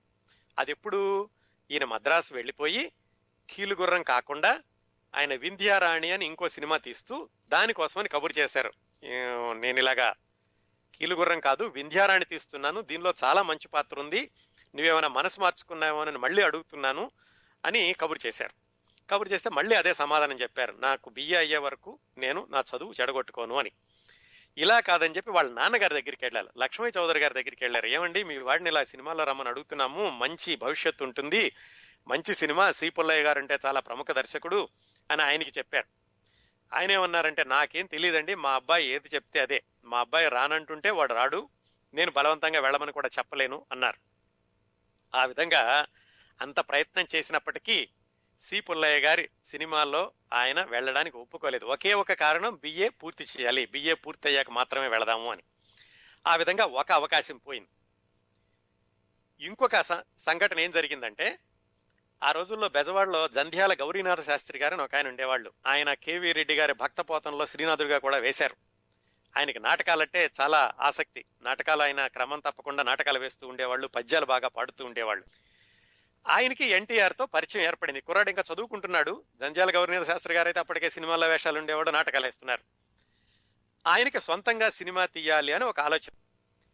ఎన్టీ రామారావుతో ఎంత పరిచయం అంటే, ఆయన ఖాళీ ఉన్నప్పుడల్లా ఎన్టీ రామారావుని తీసుకుని అక్కడ బయట నడిపించుకుంటూ వెళ్ళి హోటల్కి వెళ్ళి ఒక టీ తాగి ఆయనతో కబుర్లు చెప్పడం అలవాటు. ఆయన ఏం చెప్పారంటే, నేను మహారథి కర్ణ అని ఒక సినిమా తీద్దాం అనుకుంటున్నాను రబ్బాయ్, నీకు మంచి వేషం ఇస్తాను, మనం రిహార్సల్స్ చేద్దామని ఎన్టీ రామారావు గారిని ఒప్పించి రిహార్సల్స్ కూడా చేయడం మొదలు పెట్టారు. కాకపోతే ఏమైందంటే, కొన్ని రోజుల తర్వాత ఆయన లేదురా అబ్బాయి నేను సినిమా తీయట్లేదు, ఆయన మద్రాసు వెళ్ళి ఆయన ఇంకో సినిమా ఏదో తీసుకున్నారు, ఆశారాజు అని ఇంకో సినిమా తీశారు. అది వేరే కథ, తర్వాత ఎప్పుడైనా చెప్పుకుందాం. మొత్తానికి ఆ విధంగా 2 సార్లు ఎన్టీ రామారావు గారు సినిమాల్లోకి వెళ్లేటటువంటి అవకాశాన్ని ఆయన కాలదన్నుకోవడం, పోగొట్టుకోవడం రెండూ జరిగినాయి. ఈయన బిఏ చదువుతున్నటువంటి రోజుల్లోనే. బిఏ కొనసాగుతోంది. ఇలా ఆయనకి వచ్చినటువంటి 2 అవకాశాలని ఆయనే వద్దనుకున్నారు. నాటకాలు మాత్రం వేస్తూనే ఉన్నారు. ఈ నాటకాలు వేసేటప్పుడు ఏసీ కాలేజీలో ఇంకొక సంఘటన జరిగిందటండి. ఎన్టీ రామారావు గారి మిత్రుడు ఒక ఆయన ఒక చోట రాసుకున్నారు. ఆయన పేరు సుబ్రహ్మణ్యం గారని, సివి సుబ్రహ్మణ్యం అని, ఆయన ఒక చోట అనుభవాల్లో రాసుకున్నారు. ఏం జరిగిందంటేనట, ఏసీ కాలేజీలో చెప్పుకున్నాం కదా, అప్పట్లో ఈ బ్రిటిష్ వాళ్ళు పంపించినటువంటి వాళ్ళు ఏసీ కాలేజీలో పాలకులుగా ఉంటూ ఉండేవాళ్ళు. అంటే ప్రిన్సిపాల్, వైస్ ప్రిన్సిపాల్, అడ్మినిస్ట్రేషన్ అంతా వాళ్ళు ఉండేవాళ్ళు. అక్కడున్న విద్యార్థులందరూనేమో మరి భారతీయులు. అందుకని తరచూ ఆ పాలకులకి విద్యార్థులకి చాలా గొడవలు జరుగుతూ ఉండేయట. అందుకని చెప్పి ఏం చేశారంటే, బ్రిటిష్ ప్రభుత్వం ఆ రోజుల్లో జవహర్ లాల్ నెహ్రూ గారిని, అయ్యా మీరు వెళ్ళి ఒకసారి ఆ కాలేజీలో కొంచెం స్టూడెంట్స్కి వాళ్ళకి ఘర్షణలు ఎక్కువగా జరుగుతున్నాయి, వాళ్ళకి ఏమైనా సంధి కుదర్చగలరేమో చూడండి అని జవహర్ లాల్ నెహ్రూ గారిని పంపించారు. ఎందుకు? ఆయన గాంధీ గారి శిష్యుడు. ఆయన చెప్తే ఆయన మాట వింటే గనక స్టూడెంట్స్ వింటారనే అనే ఆలోచనతోటి ఆ బ్రిటిష్ వాళ్ళు నెహ్రూ గారిని పంపించారు కాలేజీకి. ఆయన కాలేజీకి వచ్చి ఒక బహిరంగ సమావేశం పెట్టి పిల్లలందరికీ చెబుతున్నారు, ఇలా సామరస్యంగా ఉండాలి, మనలో మనకు ఘర్షణలు ఉండకూడదు, ఇలాంటివో చెబుతూ ఉండగా ప్రేక్షకుల్లో నుంచి మహాత్మా గాంధీ గారు నడిచి వేదిక మీదకి రావడం మొదలు పెట్టారట. ఆయన ఆశ్చర్యపోయాడట, ఇదేమిటి మహాత్మా గాంధీ ఇలా వస్తున్నారు, ఆయనే కదా నన్ను వెళ్ళమని పంపించింది, ఈయన ఇప్పటికే ఎలా వచ్చారు, నాకు చెప్పకుండా వచ్చారంటే అని ఆశ్చర్యపోతూ చివరికి స్టేజీ ఎక్కిన మహాత్మా గాంధీని చూస్తే తెలిసింది, ఆ మహాత్మా గాంధీ వేషం వేసింది మన తారక రాముడు. ఎన్టీ రామారావు గారు అలా మహాత్మా గాంధీ వేషం వేసుకుని జవహర్ లాల్ నెహ్రూ స్టేజీ మీద ఉండగా అక్కడికి వెళితే ఆయన ఆశ్చర్యపోవడం, ఈయన యొక్క నటనకి మెచ్చుకోవడం, అందరికీ కూడా తెలిసి రామారావు గారికి ఈ వేషం వేశారని అందరూ చప్పట్లతో ఆయన అభినందించడం, ఆయన నీకు ఒక బంగారు పథకాన్ని ఇస్తానని చెప్పి ఢిల్లీ వెళ్ళి ఆయన గుర్తు పెట్టుకుని ఒక బంగారు పథకాన్ని కూడా ఎన్టీ రామారావు గారికి పంపించారట, అంత చక్కగా మహాత్మా గాంధీ వేషం వేసినందుకు గాను. ఈ విధంగా ఆయన నాటకాలు కొనసాగుతున్నాయి, చదువు కూడా బాగానే కొనసాగుతోంది. ఇంటర్మీడియట్ లో లాగా ఫెయిల్ అయ్యేటటువంటి పరిస్థితులు ఏమి లేవు. రోజు 10 బయలుదేరి విజయవాడ నుంచి రావడం, గుంటూరు రావడం, చదువుకోవడం, నాటకాలు వేయడం, మంచి పేరు తెచ్చుకోవడం, అలా సినిమాల్లో వచ్చినటువంటి 2 అవకాశాలని ఆయన వదులుకోవడం జరిగింది. ఒకవైపు వీళ్ళ కుటుంబ పరిస్థితి వైపు వద్దాం ఇంకొకసారి. చాలా మంది కృష్ణా జిల్లాలో పెద్దవాళ్ళు చెప్పుకుంటూ ఉంటారు, ఇప్పుడు కూడా ఎన్టీ రామారావు గారి జీవిత చరిత్రలో కొన్ని సంఘటనలు చెప్పుకుంటూ ఉంటారు. ఈయన వ్యక్తిత్వాన్ని చాలా ఉన్నత స్థాయిలో నిలబెట్టేది, ఆయన మీద అత్యంత గౌరవాన్ని కలిగించేది అయ్యేటటువంటి ఒక సంఘటన జరిగింది ఆయన జీవితంలో. ఆ సంఘటనకి వెళ్ళబోయే ముందు, అంటే ఆ సంఘటనకి పునాది వేసినటువంటి ఇంకో సంఘటన గురించి చూద్దాం. మళ్ళీ ఒకసారి ఈయన కాలేజీ వదిలిపెట్టి వీళ్ళ కుటుంబం వైపు వచ్చామండి మనం. ఏమైందంటే, ఈయన ఎన్టీ రామారావు గారి పెళ్ళప్పుడు గుర్తుంది కదా, వీళ్ళ బాబాయ్ గారు ఒక ఆయన సంబంధం తీసుకొస్తే దాన్ని చేసుకోకుండా వీళ్ళ అమ్మగారి కజిన్ బ్రదర్ గారు అమ్మాయిని చేసుకున్నారనుకున్నాం కదా. వాళ్ళ బాబాయ్ గారు అంటే నాగయ్య ఆయన పేరు. ఆయన మళ్ళా ఉన్నట్టుండి ఒకసారి విజయవాడ వచ్చారు. వచ్చి వీళ్ళందరికీ ఆశ్చర్యం వేసింది, ఆనందం కూడా కలిగింది. ఇలా తారక రాముడి వివాహం సమయంలో ఆయన కొంచెం పొరపొచ్చాలు రావడం, మనక్లేశాలు రావడం జరిగింది. ఆయనే మళ్ళా వెతుక్కుంటూ మన ఇంటికి వచ్చాడని అందరూ సంతోషపడ్డారు. ఆయన వచ్చి సంభాషణ మొదలు పెట్టారు. ఏదో అయిపోయింది, మన తారకం బాబు పెళ్లి విషయంలోనేమో ఎలాగో మీరు నా మాట వినలేదు, కాకపోతే ఇంకో చిన్నవాడు ఉన్నాడు కదా, అంటే త్రివిక్రమరావు చిన్నవాడు ఉన్నాడు కదా, వాడిని నాతో పంపించండి, నేను తీసుకెళ్లి ఇంతకు ముందు అనుకున్నటువంటి సంబంధం చిన్నవాడికి ఇచ్చి చేస్తాను, కనీసం ఇలాగైనా మన కుటుంబాలన్నీ మళ్ళా కలుస్తాయి, ఎంతకాలం మనం ఇలాగా పొరపొచ్చాలతో ఉంటాము అని ఆయన కొంచెం మంచిగా మాట్లాడడం మొదలుపెట్టాడు. ఇంట్లో వాళ్ళందరికీ కొంచెం ఆనందం వేసింది. ముందులో కొంచెం అనుమానం వచ్చింది, ఏమిటి ఇలా మాట్లాడుతున్నారు, కానీ మొత్తానికి వాళ్ళకు కూడా ఆనందం వేసి సర్లే మళ్ళా కుటుంబం అంతా కలుస్తుంది కదా అని చెప్పి ఆ త్రివిక్రమరావుని ఆ బాబాయి నాగయ్యతో పంపించడానికి అందరూ ఒప్పుకున్నారు. ఆయన వెళ్ళాడు, చిన్న అబ్బాయి వెళ్ళాడు వాళ్ళ బాబాయ్ గారితోటి. ఎందుకు ఆయన వెళ్ళి తన దగ్గర ఉంచుకుని తను పెంచుకుని తను తెచ్చిన సంబంధాన్ని ఇచ్చి పెళ్లి చేస్తానన్నాడు. మళ్ళీ అందరం కలిసి ఉందామనే ఉద్దేశంతో ఆ కుర్రాన్ని తీసుకుని వెళ్ళాడు. ఇక్కడ విజయవాడలో వీళ్ళ జీవితం బాగానే గడుస్తుంది. వీళ్ళు రామా టాకీస్ ఎదురుగుండా ఒక స్థలం కొని అక్కడ పాకేసుకుని పశువుల్ని పెట్టుకున్నారని చెప్పుకున్నాం కదా. వాళ్ళు ఎదురుగుండా ఉంటారు కాబట్టి రామా టాకీస్ లో వాళ్ళకి టికెట్లు ఫ్రీ, ఏ సినిమా అయినా కానీ. అయితే రామారావు గారికి సినిమాలు చూసేటటువంటి సమయం ఉండేది కాదు. వాళ్ళ అమ్మగారు వాళ్ళ కోడలు ఇద్దరు కలిసి సినిమాలు ఎక్కువగానే చూస్తూ ఉండేవాళ్ళు. ఇలా వాళ్ళ చిన్నబ్బాయి వెళ్ళాడు. వెళ్ళి ఒకరోజు ఎన్టీ రామారావు గారు ఇంకా బిఏ చదువుతున్నారు ఆ రోజుల్లో. ఎన్టీ రామారావు రాత్రి 11:30కి ఇంటికి వచ్చేసరికి ఆ తమ్ముడు బయట మంచం మీద పడుకుని ఉన్నాడు. ఈయనకి అర్థం కాలేదు, ఇదేంటి వెళ్ళాడు కదా మళ్ళా ఎందుకు వచ్చేసాడు అని వాళ్ళు అతన్ని అడిగాడు. అడిగితే ఇంట్లో వాళ్ళు చెప్పారు, ఏమిటారా మధ్యాహ్నమే వచ్చేసాడు, ఎంత అడుగుతున్నా చెప్పట్లేదు, ఏమైంది ఏమిటి అని. సరే అన్నయ్య కదా, ఈయన అడగడం మొదలు పెట్టాడు, ఏంట్రా అబ్బాయి అసలు ఏం జరిగింది, ఎందుకు వచ్చేసావు, మరి బాబాయ్ తీసుకెళ్లాడు కదా జాగ్రత్తగా చూసుకుంటానని అంటే. అప్పుడు అన్నయ్య అడిగాక అతను చెప్పడం మొదలు పెట్టాడు. ఏం చేశాడు, ఆయన తీసుకెళ్ళి నన్ను ఇంట్లో పాలేరులాగా చూస్తున్నాడు, తెల్లవారుజామునే లేచి ఆ గేదెలన్నిటికీ మేత వేయమంటాడు, ఆ గొడ్ల దగ్గర బాగు చేయమంటాడు, నీళ్లు తెచ్చిపోయమంటాడు, లేకపోతే గొడ్లను మేపడానికి పంపించేవాడు, వాటి కుడితి పెట్టమనేవాడు, ఇలాంటి పనులన్నీ చేస్తున్నాడు నాతోటి. నాకు పాలేరు కంటే హీనంగా చూస్తున్నాడు, నేను అక్కడ ఉండలేకపోయాను, అందుకని వెనక్కి వచ్చేసాను అన్నాడు. వీళ్ళకి చాలా బాధేసింది. ఎందుకంటే ఆ నాగయ్య గారు చిన్నబ్బాయిని తీసుకెళ్లేటప్పుడు చెప్పినటువంటి విషయం ఇది కాదు. ఆయన ఏంటంటే తీసుకెళ్లి జాగ్రత్తగా చూసుకుంటాను, వేరే అమ్మాయిని చూసి పెళ్లి చేస్తాను అన్నాడు, కానీ ఇలాగ పాలేరులాగా చూస్తాడని వీళ్ళు అనుకోలేదు. అందుకని వాళ్ళు చాలా బాధపడ్డారు, ఇలా చేశాడు ఏమిట్రా అని. ఎందుకు ఇలా జరిగింది అని వీళ్ళు అనుకుంటుండగా నాగయ్య గారు మళ్ళా వచ్చాడు. వచ్చి ఏంట్రా నువ్వు చెప్పకుండా వచ్చేసావు, నేను జాగ్రత్తగా తీసుకెళ్లి మంచిగా చూద్దామని చెప్పేసి చెప్పకుండా వచ్చేసావని ఆయన కేకలేయడం మొదలు పెట్టాడు. అప్పుడు రామారావు గారు కల్పించుకుని, సరే బాబాయ్ నువ్వు మంచి విషయంతోనే తీసుకెళ్లావు, మావాడే ఏమడలేక వచ్చేసాడు అనుకో, అయినా కానీ అలా చూడడం మంచిది కాదు కదా. మొత్తానికి ఏదో మాట అనుకున్నారు. వాళ్ళ బాబాయ్ గారు కూడా ఏదో మీరు లేని వాళ్ళు కదా, నీ పెళ్ళైతే ఏదో జరిగింది, మీ తమ్ముడికి పిల్లని ఎవరిస్తారు, అందుకని నేను పెళ్లి చేద్దామని తీసుకెళ్లాను అని ఆయన ఇంకేదో అనడం మొదలు పెడితే రామారావు గారు ఉన్నట్టుండి ఒక ప్రతిజ్ఞ చేశారట. సరే బాబాయ్, మా జీవితం ఏదో మేము చూసుకుంటాం, మా బ్రతుకు మేము బతకగలం, మా తమ్ముడికి పెళ్లి కాదేమోని నీ అనుమానం కదా, నేను సంవత్సరంలోగా మా తమ్ముడికి పెళ్లి చేసి చూపిస్తాను అని చెప్పి ఆయన మాటల్లో ఒక సవాలు విసిరారు వాళ్ళ బాబాయ్కి. ఇది కుటుంబ పరంగా జరుగుతున్నటువంటి ఒక సంఘటన.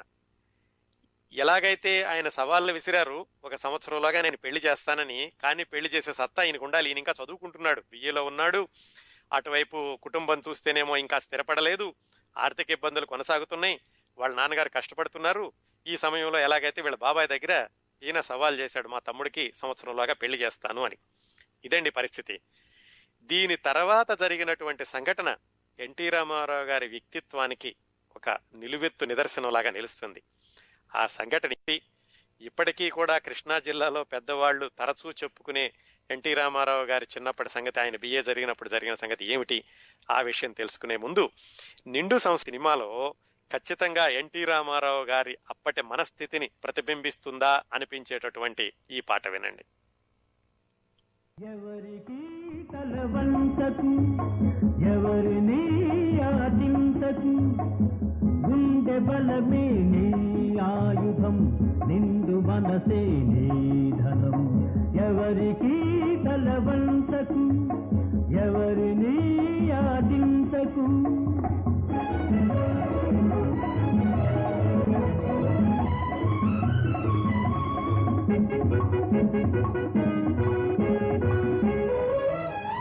కండలు పిండే కష్ట జీవులకు తిండికి కరువుంటుందా,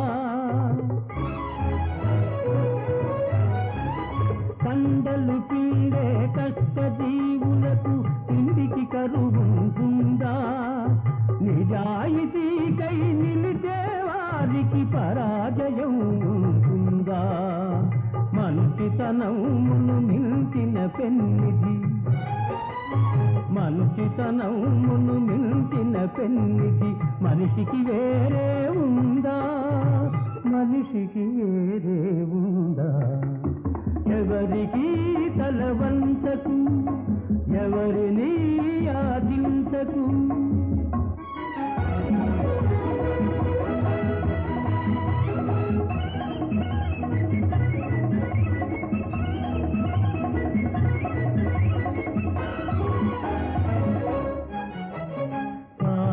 చాలని జీతంతో విడిమేలపు కొలువులు కొలవకు.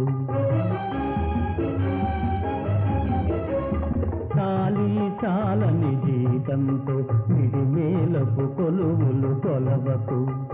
ముడుచుకుపోయిన ఆశలతో మిడిమిడి బ్రతుకును గడపకు. ముడుచుకుపోయిన ఆశలతో మిడిమిడి బ్రతుకును గడపకు. చీకటి రాజ్యం ఎంతో కాలం చలాయించదని మరవకు, చలాయించదని మరవకు. ఎవరికి తలవంచకు, ఎవరిని యాచించకు.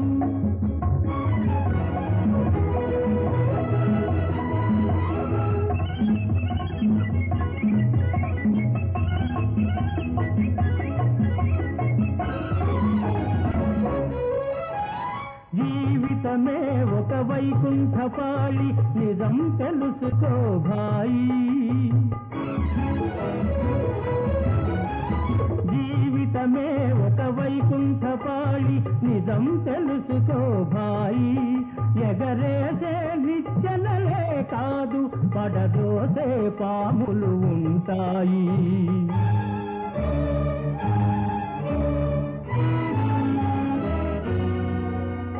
చిరునవ్వులతో విషవలయాలను ఛేదించి ముందుకు పదవోయి, ఛేదించి ముందుకు పదవోయి. ఎవరికి తలవంచకు, ఎవరిని యాచించకు. గుండె బలమే నీ ఆయుధం, నిండు మనసే నీ ధనం.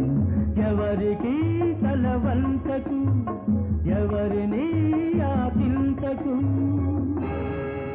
చెప్పుకున్నాం కదా ఎన్టీ రామారావు గారి వ్యక్తిత్వాన్ని. ఆ రోజుల్లోనే ఆయన ఎంత క్రమశిక్షణతో ఉండేవాళ్ళు. నమస్కారం అండి, టోరీ లైవ్ కి స్వాగతం. నమస్కారం సార్, కిరణ్ ప్రభు గారు. నేను రామకృష్ణ, యాక్టర్ మాస్టర్స్ నుంచి. రామకృష్ణ గారు బాగున్నారు? బాగున్నాను సార్. మీ 3 వారాల నుంచి ఎన్టీ రామారావు గురించి వింటున్నాను. నెక్స్ట్ ఇన్సిడెంట్ చెప్పే ముందర ఇంకా ఎగ్జైట్మెంట్ తట్టుకోలేక కాల్ చేద్దామని 4-5 సార్లు ఫోన్ చేసి మళ్ళీ నంబర్ క్యాన్సిల్ చేస్తూ వచ్చిన.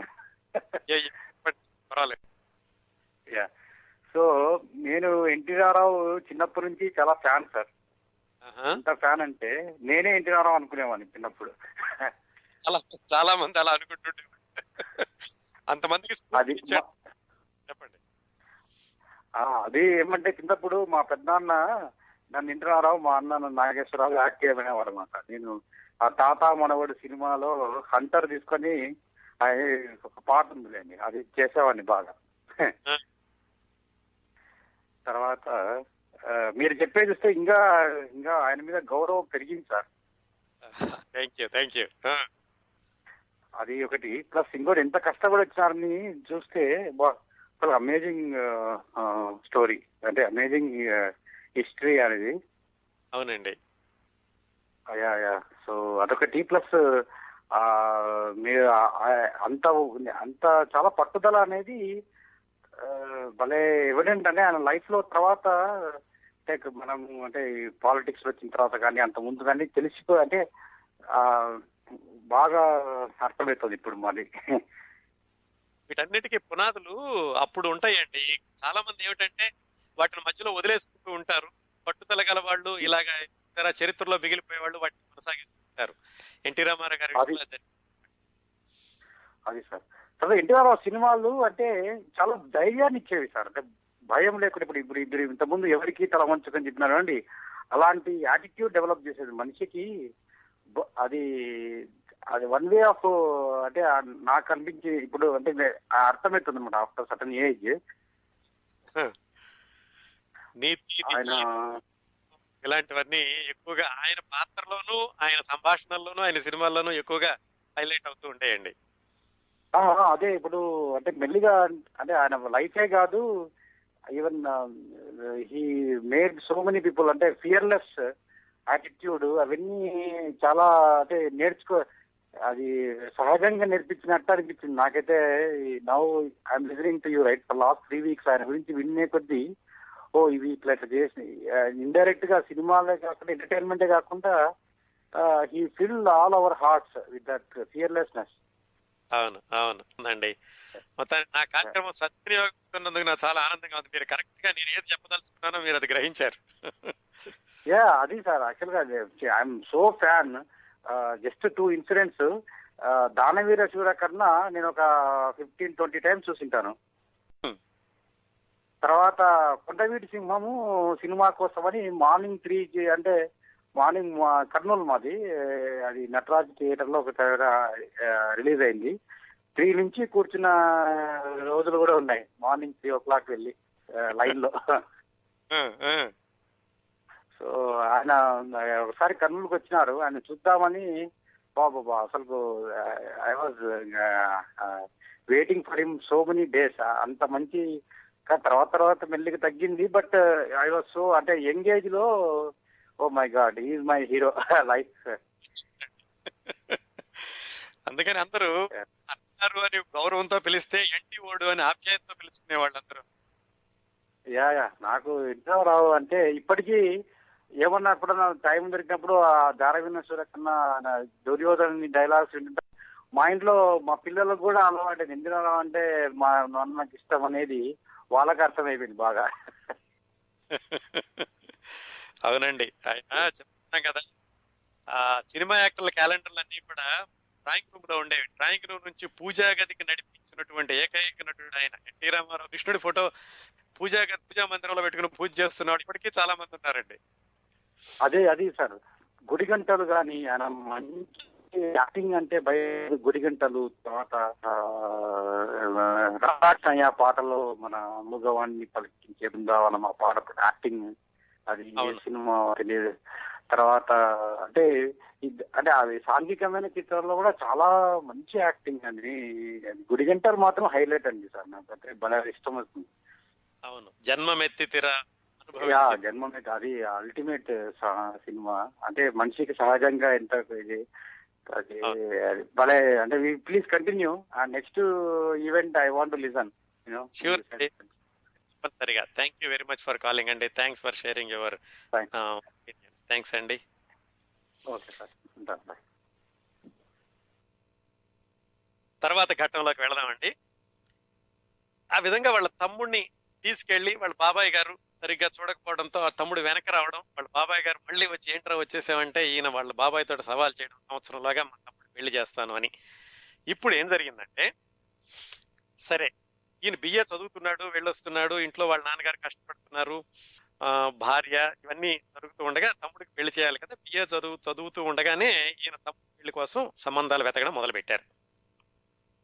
సంబంధాలంటే ఎలా ఉండేవి ఆ రోజుల్లో? మధ్యవర్తులు ఒకరు చెప్పాలి, పలానా ఇంట్లో అబ్బాయి ఉన్నాడని, పలానా ఇంట్లో అమ్మాయి ఉందని చెబితే మాట్లాడుకునేవాళ్ళు. వీళ్ళని మధ్యవర్తులు అనేవాళ్ళు. చాలా మంది కేవలం పెళ్లిళ్ళు కుదర్చడానికే ఉండేవాళ్ళు. చాలా మంది వాళ్ళు పెళ్లిళ్ళు చేయడంలో వాళ్ళు చాలా ఆనందం పొందుతూ ఉండేవాళ్ళు. అలాగా కొంతమంది మధ్యవర్తుల ద్వారా ఎన్టీ రామారావు గారికి పెదమద్దాల అని పామూరు దగ్గర ఒక ఊరుంది. ఆ ఊరిలో ఒక సంబంధం ఉంది తమ్ముడికి అని తెలిసింది. సరే, ఈ సంబంధం వెతుకుతూ ఉండగా ఇటు భార్యకి నిండు నెలలు కూడా, బసవరామతారకం గారికి నిండు నెలలు, రేపో మాపో ఆవిడ ప్రసవిస్తుంది అన్నట్టుగా ఉంది. ఆ సమయంలోనే ఈయన ఆవిడ్ని భార్యని పుట్టింట్లో వదలాలి కాబట్టి భార్యని పుట్టింట్లో వదిలి పెదమద్దాలు వెళ్ళి తమ్ముడికి సంబంధం మాట్లాడదాం అనుకుని భార్య గారిని తీసుకుని వాళ్ళ పుట్టింట్లో వదిలిపెట్టి కొమరోల్లో ఈయన పెదమద్దాలు వెళ్ళి ఆయన మాట్లాడారు తమ్ముడికి సంబంధం గురించి. ఆయన పేరు అనంత పద్మనాభ స్వామి, అమ్మాయి వాళ్ళ తండ్రి. సంబంధం మాట్లాడారు, అంతా బాగానే ఉంది. ఆయన కూడా ఇప్పుడు త్రివిక్రమరావుకి సంబంధం పెళ్లి కుదిరింది, చాలా సంతోషపడ్డాడు. బాబాయ్తో నేను మాట ఇచ్చినట్టుగా నేను చేయగలుగుతున్నాను, సంవత్సరంలోపే పెళ్లి చేయగలుగుతున్నానని ఈయన ఆనందంగా ఉంది. వెనక్కి వచ్చాడు. పెళ్లికి మొట్టమొదటి దశ ఏమిటి అంటే లగ్న పత్రికలు పెట్టుకోవడం. అంటే అటు వాళ్ళు ఇటు వాళ్ళు కూర్చుని ఒకళ్ళకొకళ్ళు మార్చుకుని వాళ్ళు శుభలేఖ రాయించుకుంటారు. అది లగ్న పత్రిక పెట్టుకోవడం. ఎందుకు ఇవన్నీ చెప్తున్నానంటే ఈ రోజుల్లో పెళ్లి పద్ధతులన్నీ మారిపోయినాయి కాబట్టి ఒకసారి ఆ రోజులు పూర్తి చేసుకోవడానికని ఆ పద్ధతిని చెప్తున్నాను. సరే, లగ్న పత్రికలు సాధారణంగా మధ్యవర్తి ఇంట్లో పెట్టుకుంటారు. అందుకని పామరులో ఒకళ్ళింట్లో లగ్న పత్రికలు పలానా రోజు పెట్టుకుందాము అనుకుని మాట్లాడుతున్నారు ఇద్దరును. వీటన్నిటికీ తారక రాముడే పెద్దవాడు. వాళ్ళ నాన్నగారు అడావుడిలో ఉంటూ ఉంటారు, ఆయన ఎప్పుడు కష్టపడుతూ ఉంటాడు. ఎన్టీ రామారావు గారే పెద్ద మనిషి తరహా వహించి ఆయన ఇవన్నీ చేస్తున్నాడు. ఇంత చేస్తే ఆయన వయసు అప్పటికి 23-24 సంవత్సరాలు. అంటే 23-24 సంవత్సరాల వయసులో ఆయన పెద్దరికం వహించి తమ్ముడు పెళ్లి చేయడానికి వెళ్లి సంబంధం మాట్లాడి లగ్న పత్రిక తీర్చుకోవడానికి ఏర్పాట్లన్నీ చేశారు. ఇంట్లో వాళ్ళందరూ కూడా చాలా ఆనందపడ్డారు. చాలా బాధ్యత తీసుకుంటున్నాడు, పెద్ద కొడుకు అన్నందుకు చాలా చేస్తున్నాడు అని. సరే, ఆ రోజు వచ్చింది. ఆ రోజుకి వీళ్ళు పామర్రు వెళ్ళి ఒకళ్ళ ఇంట్లో కూర్చుని వీళ్ళు లగ్న పత్రిక రాసుకోవాలి. సరే, రామారావు గారు పంచె కట్టుకున్నాడు, చొక్కా వేసుకున్నాడు, వెళ్ళారు. పెద్దవాళ్ళందరూ వచ్చారు. వచ్చి మధ్యవర్తుల ఇంట్లో కదా అక్కడ కూర్చున్నారు. వాళ్ళు భోజనాలు అవి పెట్టారు. పెళ్లి కూతురు వాళ్ళు రాలేదు. 11, 12, 1 గంట, 2 గంటలు అవుతుంది కానీ ఇంకా ఆడపిల్లి వాళ్ళు రాలేదు. వీళ్ళకి అనుమానం వచ్చింది, ఏమైంది, వాళ్ళు ఎందుకు రావట్లేదు, అంతా మాట్లాడుకున్నారు కదా, బాగానే ఉంది కదా. సరే, మన తారక రాముడికి ఇంకా అనుమానం పెరగడం మొదలు పెట్టింది. ఇది చేసి అనుచి ఆయన అన్నాడు, నేను వెళ్ళి మాట్లాడొస్తానండి, ఏమిటి ఇప్పుడు రావాల్సింది, వాళ్ళు వస్తామని చెప్పారు కూడా, ఎందుకు రావట్లేదు, నేను వెళ్ళి మాట్లాడతాను అని ఆయన పెదమద్దాలు వెళ్ళాడు. పెదమద్దాలు వెళ్ళి ఆయన బాగానే ఆహ్వానించాడు. రాలుడు రారా అన్నాడు. సరే, ఏమండి మరి వస్తాను, లగ్న పత్రిక ఇంకా రాలేదు ఏమిటి అంటే, ఏమి లేదు బాబు, కొంచెం ఆలోచిస్తున్నాము, అదే ఆస్తిపాస్తుల గురించి మాట్లాడుకోవాలి కదా. అదేంటి, చెప్పాను కదా మీకు ముందేను, మాకు 3 ఎకరాల పొలం ఉంది, మేమేం దాచలేదు కదా అంటే, కరెక్టే బాబు చెప్పావు నువ్వు, కానీ మేము మళ్ళీ ఆలోచించాము దాని గురించాను, అదే ఆలోచిస్తున్నాం, ఏమిటి మీ ఆలోచన అని అడిగాడు ఈయన. అదే మరి మీకు 3 ఎకరాల పొలం ఉంది, 3 ఎకరాలంటే మీరు 2 అన్నదమ్ములు, చెరొక ఎకరంన్నర వస్తుంది, మరి మా అమ్మాయి ఏం సుఖపడుతుంది, ఎకరంన్నర ఆస్తి ఉన్నటువంటి కుర్రాన్ని చేసుకుని అని ఆయన ఇంకా నాన్చడం మొదలు పెట్టాడు. ఈయనకి అర్థం కాలేదు, ఏమిటి ఈ విషయం ఏమిటో చెప్పండి అంటే, అంత ఆస్తి తక్కువ అయితే మాకు అంత మా వాళ్ళందరూ వెనక లాగుతున్నారు అని ఆయన చెప్పాడు అని ఈయన అన్నాడు. అంటే చివరికి ఆయన మనసులోని మాట తెలుసుకున్నట్టుగా ఈయన చెప్పాడంటే, సర్లేండి మీ ఆలోచన ఏమిటి, 3 ఎకరాలు చెరు సగం పంచుకుంటే మా తమ్ముడికి తక్కువ వస్తుంది, అందుకని మీరు అమ్మాయిని ఇవ్వడానికి వెనకాడుతున్నారు అంతే కదా, అయితే ఓ పని చేస్తాను, నా వాటా కూడా ఆయనకి ఇచ్చేస్తాను, 3 ఎకరాలు మా తమ్ముడికే ఇస్తాను అని ఆయన మాట అనేసేసారు. వాళ్ళ ఇంట్లో కూడా ఆలోచించలేదు. ఆయన ఇంకా ఆలోచిస్తున్నాడు. ఇంకా ఆలోచిస్తారేంటంటే, కరెక్టే బాబు, నువ్వు ఇస్తానంటున్నావు, రేపు మీ పిల్లలు పుడతారు, మీ పిల్లలకు కూడా ఆస్తి మీద హక్కు ఉంటుంది, అప్పుడు వాళ్ళతో ఎవరు మాట్లాడతారు అన్నారు. ఈయనకి నచ్చలేదు, ఏమిటి ఈయన ఇంత సాగతీస్తున్నాడు, నేను ఇస్తానని చెప్పినా గానీ అప్పటికప్పుడు అక్కడ ఉన్న మనుషుల్ని ఎవరినో పంపించి స్టాంప్ పేపర్ తెప్పించి స్టాంప్ పేపర్ మీద రాసిచ్చి, నేను గాని నా వారసులు గాని ఈ ఆస్తిలో మేము వాటా అడగము, ఈ ఆస్తి అంతా మా తమ్ముడికి వెళుతుంది అని ఆయనకి మధ్యవర్తులను పెట్టి ఆయన రాసిచ్చి, ఇప్పుడు రండి లగ్న పత్రిక వెళదామని అన్నాడు. అదండి ఆయన చేసినటువంటి ఆ త్యాగాన్ని ఇప్పటికి కూడా కృష్ణా జిల్లాలో పెద్దవాళ్ళు కథలుగా చెప్పుకుంటూ ఉంటారు. తమ్ముడి కోసం పొలమంతా వదిలేసుకున్నాడు. ఆయన ఇంకా బిఎస్సిలో, అప్పటికి ఇంకా ఆయనకి భార్య గర్భవతి, పిల్లలు పుట్టలేదు, ఆస్తి లేదు, ఉద్యోగం లేదు, చదువు మధ్యలో ఉంది, వాళ్ళ నాన్నగారు కష్టపడుతున్నారు.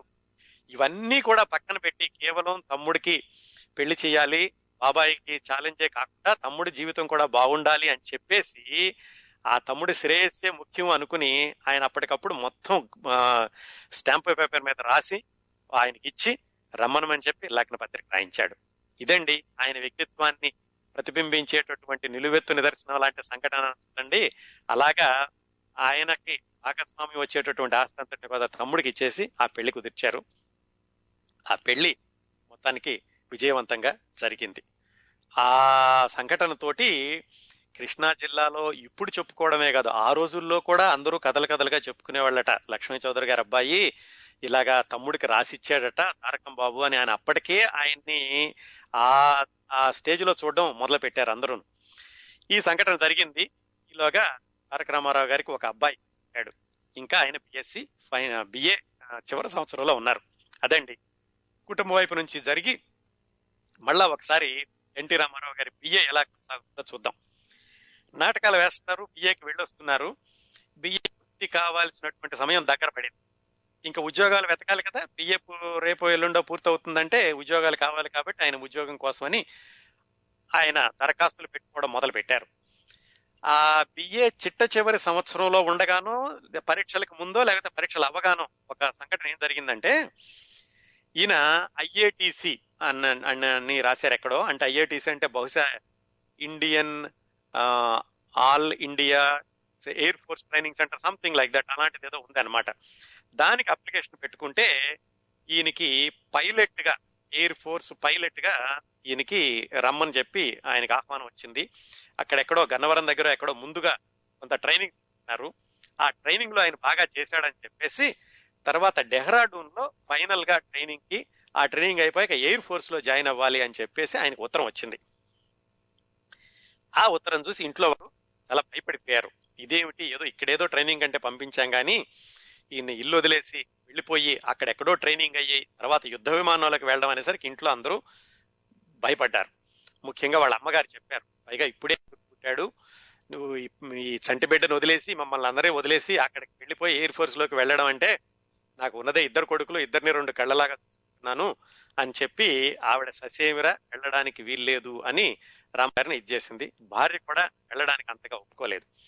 దాంతో ఆయనకి డెహ్రాడూన్ నుంచి ఒక టెలిగ్రాము, రైల్వే టికెట్ అన్నీ వచ్చినా కానీ అన్నిటినీ అక్కడ పడేసి ఆయన దానికి వెళ్ళడం విరమించుకున్నారు. అది జరుగుంటే ఎన్టీ రామారావు సినిమాల్లో కాకుండా ఎయిర్ ఫోర్స్ పైలట్ గా ఉండేవాడు అనమాట. ఆ విషయం అక్కడ ఆగిపోయింది. ఈలోగా బిఏ పూర్తయింది. బిఏ పూర్తయ్యాక ఏం చెయ్యాలి? ఆయనకి ఒక వ్యాపకం ఉంది. ఏమిటి? నాటకాలు వేయడం ఎలాగుంది, తర్వాత ఏదైనా బిజినెస్ చెయ్యాలి, ఉద్యోగం వెతుక్కోవాలి. చేసాడు, కలిసి రాలేదు కాబట్టి తర్వాత చేయాల్సిన పని ఉద్యోగం వెతుక్కోవడం. ఆయన బిఏ చదువుతూ ఉండగానే సినిమాల్లో 2 సార్లు అవకాశం వచ్చింది. ఈయన కాదన్నాడు బిఏ వెళ్ళేవారు. ఎప్పుడైనా అవకాశం వస్తే సినిమాల్లోకి ప్రయత్నించాలి. ఈ 3 పనులు ఉన్నాయి ఆయన ముందు బిఏ పూర్తి అవగానే. 3ంటిని ఏం చేశారో చూద్దాం. ఈ ఒక్కొక్క అంటే నాటకాలు వేయడం ఎలా కొనసాగింది, ఉద్యోగాన్వేషణ ఎలా కొనసాగింది, ఈ సినిమాల్లో ప్రయత్నాలు ఎలా కొనసాగింది అంటే 3 విభాగాలుగా చూద్దాం. ముందు నాటకాల సంగతి చూద్దాం. ఇట్లా ఆయన బిఏ చివరి సంవత్సరంలో ఉండగా ఎయిర్ ఫోర్స్కి వెళ్ళేటటువంటి అవకాశం ఆయనే అనుకున్నారు. బిఏ అయిపోగానే ఇంతకుముందు కాలేజీలో ఉండగానే నాటకాలు వేశారు, అందరూ ఉన్నారు కాబట్టి ఈయనే సొంతంగా ఒక నాటక సంస్థ మొదలుపెట్టి దాని ద్వారా నాటకాలు వేద్దాము అని నిర్ణయించుకున్నారు. దాని పేరు నేషనల్ ఆర్ట్ థియేటర్స్. ఆయనకి దేశభక్తి బాగా ఎక్కువ, కానీ చెప్పుకున్నాం కదా ఆ రోజుల్లో ఇంట్లో వాళ్ళు వద్దన్నారని చెప్పి ఆయన వెళ్ళలేదు అని.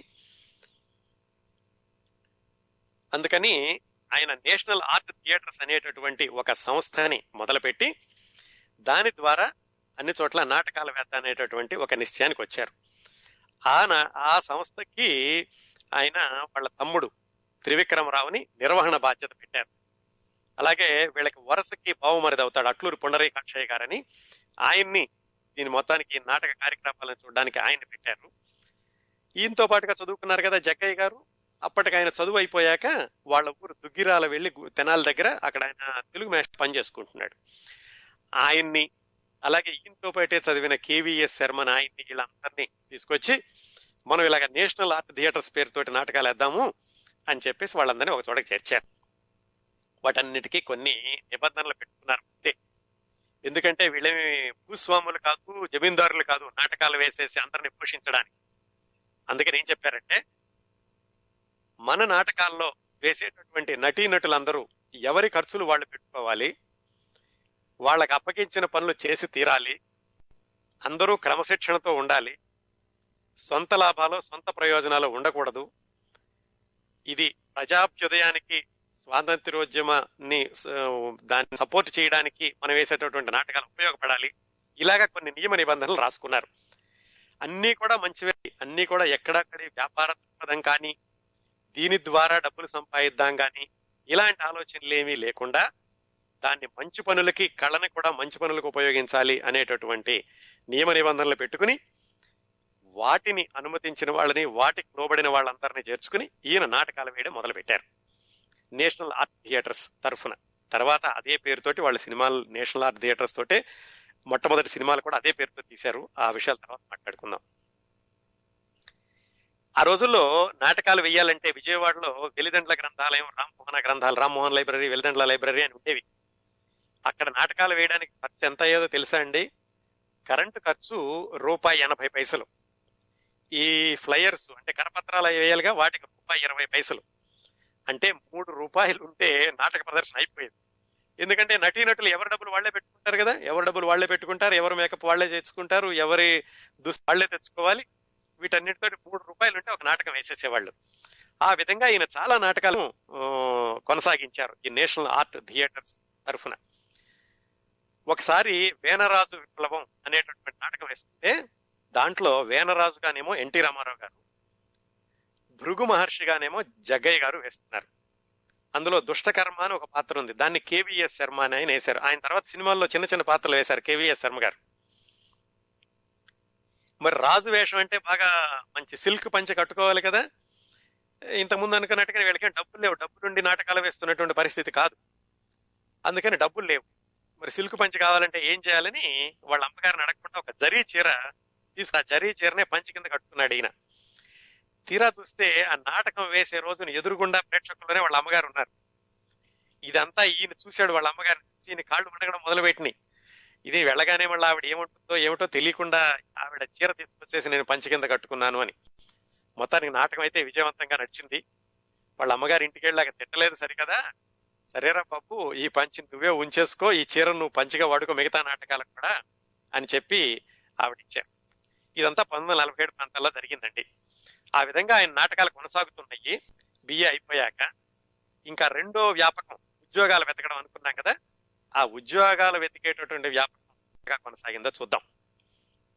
ఒకసారి ఒకవైపు నాటకాలు వేస్తూనే ఉద్యోగ ప్రయత్నాలు మాత్రం మానలేదు. ఈయన బిఏ అవ్వగానే ఈయనకి ఎస్ఐ పోస్టులు, సబ్ ఇన్స్పెక్టర్ పోస్టులకి ప్రకటన కనపడింది. సబ్ ఇన్స్పెక్టర్ పోస్టులకి ఈయన దరఖాస్తు పెట్టారు, ఇంటర్వ్యూ కూడా వెళ్ళారు. కాకపోతే ఏంటి, ఇంటర్వ్యూలో వాళ్ళు ఏమన్నారంటే ఈయన పర్సనాలిటీ చూసి వాళ్ళు చాలాగా సంతోషపడ్డారు, మంచి పర్సనాలిటీ ఉంది, ఎస్ఐకి సరిపోతాడని. కాకపోతే ఇంటర్వ్యూలో ప్రశ్నలు అడగడం మొదలు పెట్టాక ఈయనకి ఇంగ్లీషు అంత ఎక్కువగా రాదు, ఇంగ్లీష్ పరిజ్ఞానం లేదు కాబట్టి ఈయన ఇంటర్వ్యూలో సెలెక్ట్ చేయడం లేదు అన్నారు. ఆయన చాలా బాధపడ్డారు. ఇంత చివరి వరకు వెళ్ళి ఈ ఇంగ్లీష్ రాకపోవడం వలన సెలెక్ట్ కాలేదా అని. సరే వచ్చాక మళ్ళీ పట్టుదల అయితే అలాగే ఉంది కదా, మళ్ళా పట్టుదలతోటి మళ్ళా ఈ నాటకాలు వేస్తూనే ఇంగ్లీష్ నేర్చుకున్నారు. ఇంగ్లీష్ మీద బాగా పట్టు సాధించారు. పట్టు సాధించి మళ్ళీ అప్లై చేశారు. మళ్ళీ అప్లై చేసినప్పుడు ఈసారి కూడా ఇంటర్వ్యూకి వెళ్ళారు. ఇంటర్వ్యూ బాగానే జరిగింది. ఈయన ఫలితాల కోసం చూస్తూ ఉండగా ఒకరోజు వాళ్ళ గారింటికి వెళ్ళారు. వాళ్ళ మామగారింటికి వెళ్ళినప్పుడు వాళ్ళ మామగారు అడిగారు, ఏమిటి అల్లుడి గారు ఏం చేస్తున్నారంటే, ఇలా ఎస్ఐ పోస్టులకు అప్లై చేశాను, ఇంటర్వ్యూ కూడా వెళ్ళాను, బాగానే చేశాను అని. వాళ్ళ మామగారికి ఎవరో చెప్పారు, ఈ ఎస్ఐ పోస్టులు ఇంటర్వ్యూలు ఎంత బాగా చేసినా కానీ రికమెండేషన్ కానీ లంచం కానీ ఉంటే కానీ ఆ పోస్ట్ రాదు అని. అప్పటి నుంచి ఉన్నాయండి ఇవన్నీ కూడా, ఒకళ్ళతో చెప్పించుకోవడం, రికమెండేషన్ చేయడం, లేకపోతే లంచాలు ఇవ్వడం అనేది ఎప్పటి నుంచో ఉంది. ఆయన ఏమన్నారంటే, సరే అల్లుడు గారు మీరు ఎంత బాగా చేసినా కానీ ఇది ఉద్యోగం రావడం అనేది కొంచెం కష్టం, అందుకని ఏం చేద్దామంటే నేను సహాయం చేస్తాను, ఎవరో ఒకళ్ళని పట్టుకుని వాళ్ళకి ఎలాగోలాగా లంచం ఎలా ఇవ్వాలో నేను కనుక్కుంటాను, లంచం ఇప్పేసి ఉద్యోగం తెప్పించుకుందామని. రామారావు గారు దానికి ససేమిరా వద్దన్నారు. అలాంటి ఉద్యోగం అయితే వద్దండి, లంచాలు ఇచ్చి తెచ్చుకునే ఉద్యోగం అయితే అసలు వద్దు, అలాంటి పనులు మనం చెయ్యొద్దు అని వాళ్ళ మామగారికి గట్టిగా చెప్పారు.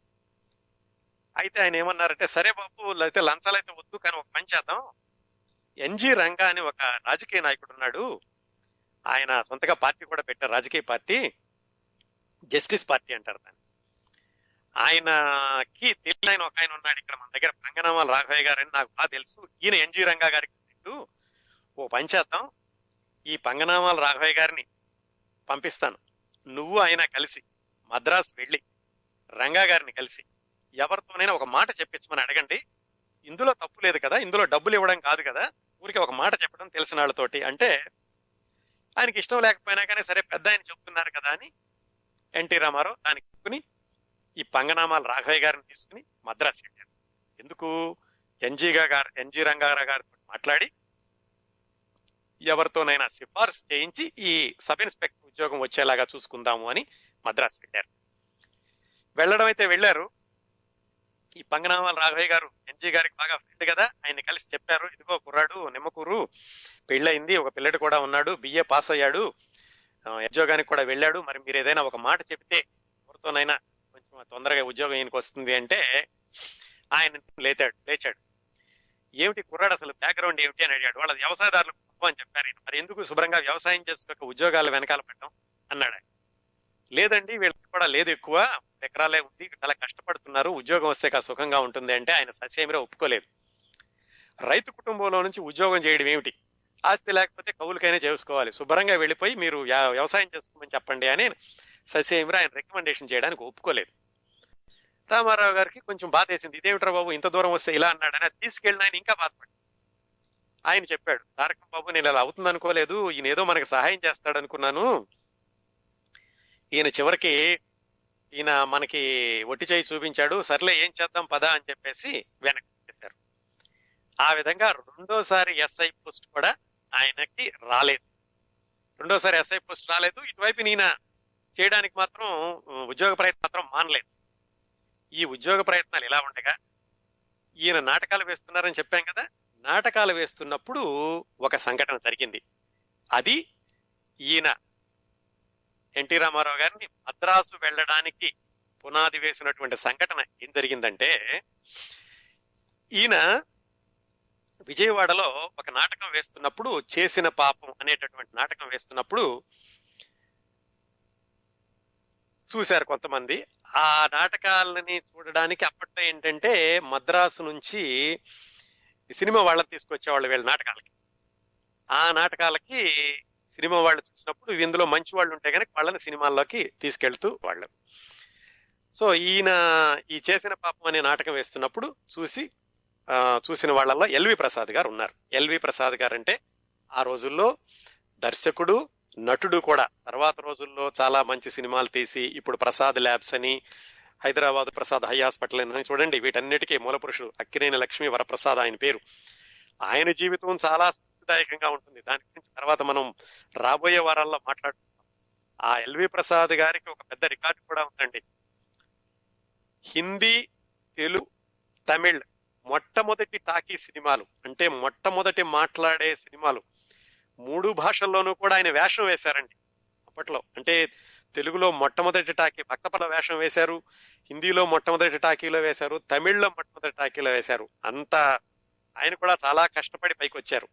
ఆ ఎల్వి ప్రసాద్ గారు దర్శకుడిగా మారి సినిమాలకి దర్శకత్వం చేస్తున్న రోజుల్లో ఇలా ఎన్టీ రామారావు గారి నాటకం చూసి కుర్రాడు బాగుంది అనుకోవడం, మధ్యలో ఎవరో కూడా చెప్పడంతో ఈయన్ని మొత్తానికి ఆయన నాటకాలు చూడటానికి వెళ్ళినటువంటి గుడివాడ, తెనాలి రమ్మని, తెనాలిలో ఈయనకి ఫోటోలు తీయించి ప్రాథమికంగా చూసి బాగానే ఉన్నాడని చెప్పి, సరే అబ్బాయి నువ్వు మద్రాసు వస్తే నీకు స్క్రీన్ టెస్ట్ చేస్తాము అని చెప్పారు. చెబితే ఈయన ఏం చెప్పారంటే, మరి మద్రాసు వెళ్ళడానికి ఖర్చులైనా కావాలి కదా, ఇంతకుముందు ఒకసారి అయితే ఆయన ఎవరు రాఘవయ్య గారిని తీసుకు వెళ్ళొచ్చారు, కానీ ఈయనకి వెళ్ళడానికి ఖర్చులు కావాలి కదా, రాను పోను ప్రయాణం వస్తానండి అని చెప్పారు. సరే ఆయన ఎల్వి ప్రసాద్ గారు డబ్బులు పంపించారు. ఈయన స్క్రీన్ టెస్ట్ కోసమని మద్రాసు వెళ్ళారు. మద్రాసు వెళ్ళినప్పుడు ఈయన స్క్రీన్ టెస్ట్ కోసం ఈయన్ని రైల్వే స్టేషన్ లో రిసీవ్ చేసుకుని స్క్రీన్ టెస్ట్ కి తీసుకెళ్లిన మనిషి ఎవరు అంటే, తర్వాత రోజుల్లో తాతా మనోడు లాంటి సినిమాలు తీసిన కె రాఘవ అని ఆయన. అప్పట్లో ఆయన వీళ్ళందరికీ సహాయకుడిగా పనిచేస్తుండేవాడు. ఆయన వచ్చి ఎన్టీ రామారావు గారిని తీసుకుని మొత్తానికి స్క్రీన్ టెస్ట్ తీసుకెళ్లారు. తీసుకెళ్తే స్క్రీన్ టెస్ట్ బాగానే అయ్యింది. అయిపోయాక ఆయన దగ్గర వెంటనే వేషం ఇవ్వడానికి ఏమి సినిమాలు లేవు, అయితే కుర్రాడు బాగున్నాడు వద్దని చెప్పి ఆయన వెళ్ళి అప్పటికి ద్రోహి అనే సినిమాకి దర్శకరిస్తున్నారు ఎల్వి ప్రసాద్ గారు. స్క్రీన్ టెస్ట్ అయిపోయాక సరే బాబు వెళ్ళిరా, మనం ఏమైనా అవకాశం వస్తే చెబుతానులే అన్నారు ఆయన. అంతేగాని వెంటనే అవకాశం ఇవ్వలేదు. సరే స్క్రీన్ టెస్ట్ అయిపోయింది, ఈయన వెనక్కి వచ్చేసారు. వెనక్కి వచ్చేసి ఆ విషయం మర్చిపోయారు. ఈయన ఉద్యోగ ప్రయత్నాల్లో ఈయన ఉన్నారు. మళ్ళా ఈ ఉద్యోగ ప్రయత్నాలు ఎలా కొనసాగుతూ ఉండగా ఈయనకి గుంటూరులో సబ్ రిజిస్ట్రార్ ఆఫీసులో ఉద్యోగం వచ్చింది, సబ్ రిజిస్ట్రార్ గా. ఆ సబ్ రిజిస్ట్రార్ కి ఏమిటంటే ఈయన 25 years దాటితే కనుక దానికి పనికిరాదు. ఈయనకి దాదాపుగా 25 ఏళ్ళు వచ్చేస్తానని దానికి దరఖాస్తు చేస్తే 937 మంది దరఖాస్తు చేస్తే 7గురిని ఎన్నిక చేశారు. ఆ 7గురిలో మన తారక రామారావు సబ్ రిజిస్ట్రార్ గా, అది కూడా గుంటూరులో వచ్చింది. దానికి జీతం ఎంతండి, 190 రూపాయలు. చాలా బాగుంది. అంత ఫోన్లే, ఈ సినిమాలు ఏదో మనం అనుకున్నాం కానీ దానిలో జీవితం అనుకోలేదు కదా, నాటకాలు ఎలాగో నడుస్తూ ఉంటాయి. సబ్ రిజిస్ట్రార్ ఉద్యోగం వచ్చింది, 190 రూపాయలు. చాలా ఆనందంగా ఉన్నారు. విధంగా ఎన్టీ రామారావు గారికి సబ్ రిజిస్ట్రార్ ఉద్యోగం వచ్చింది. అంతా జీవితం హ్యాపీగా ఉంది. ఇంట్లో కూడా బాధలు తీరబోతున్నాయి అనుకున్నారు. ఎందుకంటే ఇంట్లో 6 పురుషులు ఉన్నారు. ఈయన భార్య, తమ్ముడు భార్య, అమ్మ నాన్న, ఆరుగురు పోషణ జరగాలి. వాళ్ళ నాన్నగారు కష్టపడుతున్నారు, ఆర్థికంగా తక్కువలో ఉన్నారు. ఈయన ఉద్యోగం కోసం వెతుకుతున్నారు, నాటకాలు వేస్తున్నారు. ఈ సమయంలో గవర్నమెంట్ ఉద్యోగం రావడం అంటే చాలా ఆనందం ఆయనకి. అందుకని అంతా చక్కగా హ్యాపీగా జరుగుతోంది అని ఈయన సబ్ రిజిస్ట్రార్ ఉద్యోగానికి వెళ్ళారు. గుంటూరు వెళ్ళి రావడం మొదలు పెట్టారు. అక్కడ కూడా చాలా నిజాయితీగా ఉండేవాళ్ళు. ఇలా ఉండగా ఈయన సబ్ రిజిస్ట్రార్ ఉద్యోగంలో చేరి ఆ ఉద్యోగం చేస్తూ ఉండగా మద్రాసు నుంచి ఒక ఉత్తరం వచ్చింది. ఎక్కడి నుంచి వచ్చింది ఆ ఉత్తరం? ఎల్వి ప్రసాద్ గారు రాశారు. అబ్బాయి, నేను మన దేశం అనేటటువంటి ఒక సినిమా తీస్తున్నాను, దాంట్లో ఒక చిన్న పాత్ర ఉంది అని. అయితే ఆయన చిన్న పాత్ర కదా, అందుకని చిన్న పాత్ర వేయడానికి ఈయనకి ఇష్టపడలేదు. అందుకని అసలు దానికి ఆయన సమాధానం కూడా ఇవ్వలేదు. చిన్న పాత్ర వేయడానికి వెళ్ళడం ఎందుకు, మన ఇంత బంగారం లాంటి ఉద్యోగం వదులుకుని అని. మళ్ళా కొన్ని రోజుకి ఇంకో లెటర్ వచ్చింది. ఆ లెటర్లో ఏముందంటే, బిఏ సుబ్బారావు అనే ఆయన పల్లెటూరి పిల్ల అనే సినిమా తీస్తూ ఆ సినిమాలో నీకు హీరో వేషం ఇస్తానన్నారు, మరి నువ్వు మద్రాసు రా అని చెప్పేసి ఎల్వి ప్రసాద్ గారు ఒక లెటర్ రాశారు. అది ఈయన ఈయన్ని పునరాలోచించుకునేటట్టుగా చేసింది. హీరో వేషం అంటున్నారు. బిఏ సుబ్బారావు గారు కొత్త దర్శకుడట, హీరో వేషం అంటే ఈయన కొంచెం లాగాడు. సరే, ఆ లెటర్ చూసిన మిత్రులు కూడా అందరూ కూడా నువ్వు వెళితేనే బాగుంటుంది, హీరో వేషం అంటున్నారు కదా అని వాళ్ళు కూడా ప్రోత్సాహపరిచారు. ఈయన ఎటూ తెలుసుకోలేకపోయాడు. ఎందుకంటే ఒకవైపు గవర్నమెంట్ ఉద్యోగం ఇప్పుడే వచ్చింది, 25 సంవత్సరాలు, ఇప్పుడే బాధలు తీరిపోయేటటువంటి పరిస్థితి వస్తుంది, చాలా కష్టపడ్డారు. ఇలాంటి సమయంలో గవర్నమెంట్ ఉద్యోగం మానుకుని వెళ్ళడమా అనేది ఈయన కొంచెం సంశయంగా ఉంటుంది. సంశయంగా ఉండగా మిత్రులందరూ బాగా పోరు చెప్పారు, లేదు నువ్వు వెళితేనే బాగుంటుంది, హీరో వేషం కదా అని. ఈయన కొంచెం అటు ఇటు ఊగేసలాడుతూ ఉండగా ఇంట్లో ఈయన సంప్రదించారు. ఇంట్లో సంప్రదిస్తే ఎలా వెళ్ళమని చెప్తారు వాళ్ళు? ఇటు పరిస్థితులు వెళ్ళమని చెప్పలేరు. ఎందుకంటే సినిమా అంటే సినిమాలో వెళతారు, ఏమవుతుందో తెలియదు. ఎవరో ఒక ఆయన హీరో వేషం వేస్తానన్నాడు, ఇలా వెళ్ళాక అక్కడ ఏమవుతుందో తెలియదు. ఒక సినిమాలో హీరో వేషం వెళ్ళిన తర్వాత ఏం జరుగుతుందో తెలియదు. ఈ ఆలోచనలన్నీ ఎవరికైనా ఉంటాయి కదా. పైగా అసలే ఆర్థిక ఇబ్బందుల్లో ఉన్నవాళ్ళు, చిక్కిపోయి ఉన్నవాళ్ళు అలాంటి పరిస్థితులు ఎట్టి పరిస్థితుల్లో ఒప్పుకోరు. ఇంతకుముందు డెహ్రాడూన్ లో ఉద్యోగం వస్తుందంటేనే పంపించలేదు. అలాంటిది మద్రాసు వెళ్ళమని ఎలా చెప్తారు? సహజంగానే ఇంట్లో వాళ్ళందరూ కూడా మద్రాసు వద్దు, ఏమొద్దు, చక్కటి ఉద్యోగం నిన్నగాక మొన్న వచ్చింది, ఈ ఉద్యోగం చేసుకో అని చెప్పారు. భార్య గారికి కూడా ఇష్టం లేదు. ఎందుకంటే అప్పుడే చిన్నపిల్లడు, పసిపిల్లడు ఉన్నాడు. ఈ సమయంలో భార్యా బిడ్డలను వదిలేసి, తల్లిదండ్రులను వదిలేసి, తమ్ముడిని మరదలను వదిలేసి ఈయన ఒక్కడే మద్రాసు వెళ్ళి ఆ అవకాశం ఏమిటో, ఎప్పుడు వస్తుందో, ఎంతకాలం ఉంటుందో తెలియదు. ఇలాంటి పరిస్థితుల్లో అందరూ వద్దన్నారు. ఈయనకి ఎందుకో గాని పట్టుదల, మొత్తానికి ఎలాగైతే వెళ్ళి ఏమైనా అదృష్టాన్ని పరీక్షించుకోవాల్సిందే అని నిర్ణయం తీసుకున్నారు. లేకపోతే ఇంతకు ముందు 2-3 సార్లు కుటుంబంలో చెప్పిన వాళ్ళ యొక్క ఒత్తిడికి లొంగిపోయారు. మొట్టమొదట్లో వాళ్ళ అమ్మగారు ఒకసారి రాజకీయాల్లోకి వెళతానంటే వద్దు అన్నారు, స్వాతంత్ర్యోద్యమంలోకి వెళతానంటే వద్దు అని ఆపేశారు. తర్వాత డెహ్రాడూన్ లో ఎయిర్ ఫోర్స్ లో వచ్చిందంటే వద్దు అంటే కూడా వాళ్ళు మాట్లాడారు. మరి ఈసారి కూడా సహజంగా వాళ్ళ మాటలు వినాల్సింది. కాకపోతే మనకు ఒక మాట ఉందండి, to be at right place in right time అని. కరెక్ట్ గా సరైన సమయంలో సరైన నిర్ణయం. ఆయనకి అప్పట్లో మరి ఎంత మానసిక ధైర్యం ఉండాలి, గవర్నమెంట్ ఉద్యోగాన్ని వదిలేసి ఏదో సినిమాకి వెళ్ళాలంటే. మొత్తానికి ఎలాగైతే వెళ్ళడానికి నిర్ణయించుకున్నారు. కాకపోతే ఏం చేశారంటే, ఉద్యోగానికి రాజీనామా చేయకుండా పై అధికారులతో మాట్లాడి లాస్ ఆఫ్ పే అని చెప్పి, నాకు జీతం అవసరం లేదు, కొన్ని రోజులు సెలవులు ఇవ్వండి అని చెప్పేసి వాళ్ళకి సెలవు పెట్టి ఈయన మొత్తానికి మద్రాసు ప్రయాణం కట్టారు. వీళ్ళ నాటకాలు వేసే మిత్రులందరూ వచ్చారు, జగ్గయ్య గారు వీళ్ళందరూ వచ్చి ఈయనకి చక్కగా సెండ్ ఆఫ్ ఇచ్చారు. హ్యాపీగా వెళ్ళిరా, నువ్వు కథానాయకుడు అయ్యి మంచి పేరుని మాకు కూడా అవకాశాలు వచ్చేటట్టు చూద్దువు గాని అని చెప్పేసి అందరూ ఆయన హృదయపూర్వకంగా సాగనంపారు. ఇంట్లో వాళ్ళకి మాత్రం ఇష్టం లేదు. ఈయన లాస్ ఆఫ్ పే పెట్టుకుని ఆయన మద్రాసు వెళ్ళారు. ఇదండి జరిగింది. మొట్టమొదటిసారిగా తారక రాముడు ఆ విధంగా మద్రాసుకి వెళ్ళడానికి ప్రయాణం అయ్యారు. నమస్కారం అండి, టోరీ లైవ్ కి స్వాగతం. నమస్కారం కిరణ్ ప్రభ గారు. నమస్కారం. నమస్కారం అండి, బాగున్నారా శ్రీనివాస్ గారు? బాగున్నాను సార్, మీరే ఎలా ఉన్నారు? బాగున్నానండి, ఖతార్ నుంచి. అవునవును సార్, ఎప్పుడు చేస్తూ ఉంటాను. అయితే మధ్యలో నాకు సాటర్డే మీ షో టైంకి కొంచెం బయట వేరే పని మీద వెళ్ళిపోయినా. కాకపోతే ఒక విషయం ఎందుకు తెలుసా సార్, మీకు ఫోన్ చేయడం కన్నా మీరు చెప్పేది వినడానికి ఎక్కువ, అంటే మధ్యలో డిస్టర్బ్ చేయడం ఎందుకు అని చెప్పి చాలా సార్లు ప్రయత్నించుకొని ఒక్కసారన్నా మాట్లాడాలని తెంచుకొని మరి కాల్ చేయాల్సి వస్తుంది సార్. మీరు అలాంటి షో చేస్తున్నారు అంటే టోరీలో కొన్ని షోలు ఉంటాయి సార్. నేను రెగ్యులర్ గా ప్రతి షోకు కాల్ చేయడానికి ప్రయత్నిస్తుంటా, కానీ కొన్ని షోలు ఉంటాయి అది కాల్ చేయడం కూడా తప్పే అనిపిస్తుంది అన్నట్టు. అది వినడం వరకే, అది వినాలి, అందులో డిస్టర్బ్ చేయకూడదని అనిపిస్తుంది. కానీ ఎందుకో మనసాగదు. ఒక్కసారి మనస్ఫూర్తిగా మాట్లాడదాం సార్ తోటి అని చెప్పేసి కాల్ చేసిన సార్. పర్లేదండి, పర్వాలేదు, ఎప్పుడైనా ఫోన్ చేయండి. కొంచెం మధ్యలో నాకు కూడా గ్యాప్ వచ్చినట్టు ఉంటుంది కదా, మీరు సరైన అదే అదే అయితే మీరు చెప్తుంటే ఏ టైంలో కాల్ చేయాలా అని అనుకుంటే ఏ టైంకైనా ఆ టైంకు ఒక అదేమంటారు కదా సార్, మీరు చెప్పే స్టోరీ ఒక రసకందమైన సందర్భంకి వెళ్ళిపోతుంటది. అరే ఇప్పుడు వద్దు, ఇంకో కొంచెం అయినాక చేద్దాం, ఇంకో కొంచెం అయినా చేద్దాం, చివరికి షో అయిపోతుంది. సో అలా జరుగుతుంది సార్. నాకు 2-3 సార్లు అందుకే ఇప్పుడే వచ్చిన ఇంకా మీ షో కొంచెమే విన్నా. అబ్బా సార్ ఉన్నారు, మరి వినడం మొదలు పెడితే ఇక మధ్యలో కాల్ చేయడం కుదరదు అని చెప్పేసి అటు వినకుండానే ముందు కాల్ చేసేస్తున్నా సార్. మంచి పని చేశారు, మంచి పని చేశారు. చాలా సంతోషం సార్ మీతో మాట్లాడే. ఎందుకంటే మీరు మీ షోని ఖచ్చితంగా వింటుంటాను. ఎందుకంటే ఒక్కొక్క చరిత్ర చాలా, మీకు ఇంతకు ముందు కూడా చెప్పాను, ఇక మళ్ళీ మళ్ళీ చెప్పాను. మీరు చెప్పే దాంట్లో మాకు ఆ దృశ్యాలు మొత్తం కనిపిస్తుంటాయి సార్, ప్రతి ఒక్కటి. థ్యాంక్స్ అండి, thank you very much, thank you very much. తప్పకుండా సార్, ధన్యవాదాలు. మేము ఎప్పుడు కాల్ చేస్తూనే ఉంటాం. ఎప్పుడైనా చేయలేదు అంటే ఆ రోజు ఇక మనస్ఫూర్తిగా వింటున్నాం అనుకోండి. తప్పనిసరిగానండి, అర్థం చేసుకోగలను నేను. ఓకే సార్, ధన్యవాదాలు. మరి చాలా మంచి విషయాలు ఆర్కైవ్స్ లో వినండి ఎన్టీ రామారావు గారి గురించి. ఈ కార్యక్రమాన్ని కొనసాగిద్దామండి. ఇంకో అరగంట తర్వాత సాహితీ కుముది ఉంటుంది. అలాగే వచ్చే వారం కూడా ఎన్టీ రామారావు గారు మాట్లాడుకుందామండి. తప్పకుండా తప్పకుండా సార్. ధన్యవాదాలండి, thank you very much for calling. నమస్తే అండి. అది విధంగా ఎన్టీ రామారావు గారు ధైర్యమైన నిర్ణయం తీసుకుని ఇంట్లో వాళ్ళు వద్దన్నా కానీ మద్రాసు వెళ్ళడానికి ట్రైన్ ఎక్కారు. అంతకుముందు 2 సార్లు వెళ్ళారు. ఇది ఒకసారేమో పంగనామాల రాఘవయ్య గారిని తీసుకుని ఎస్ఏ పోస్ట్ కి ఎన్జి రంగా గారితో రికమెండేషన్ కోసం, అలాగే ఎల్వి ప్రసాద్ గారే ఇన్ని స్క్రీన్ టెస్ట్ కి రమ్మంటే ఇంకొకసారి 2 సార్లు వెళ్ళొచ్చారు.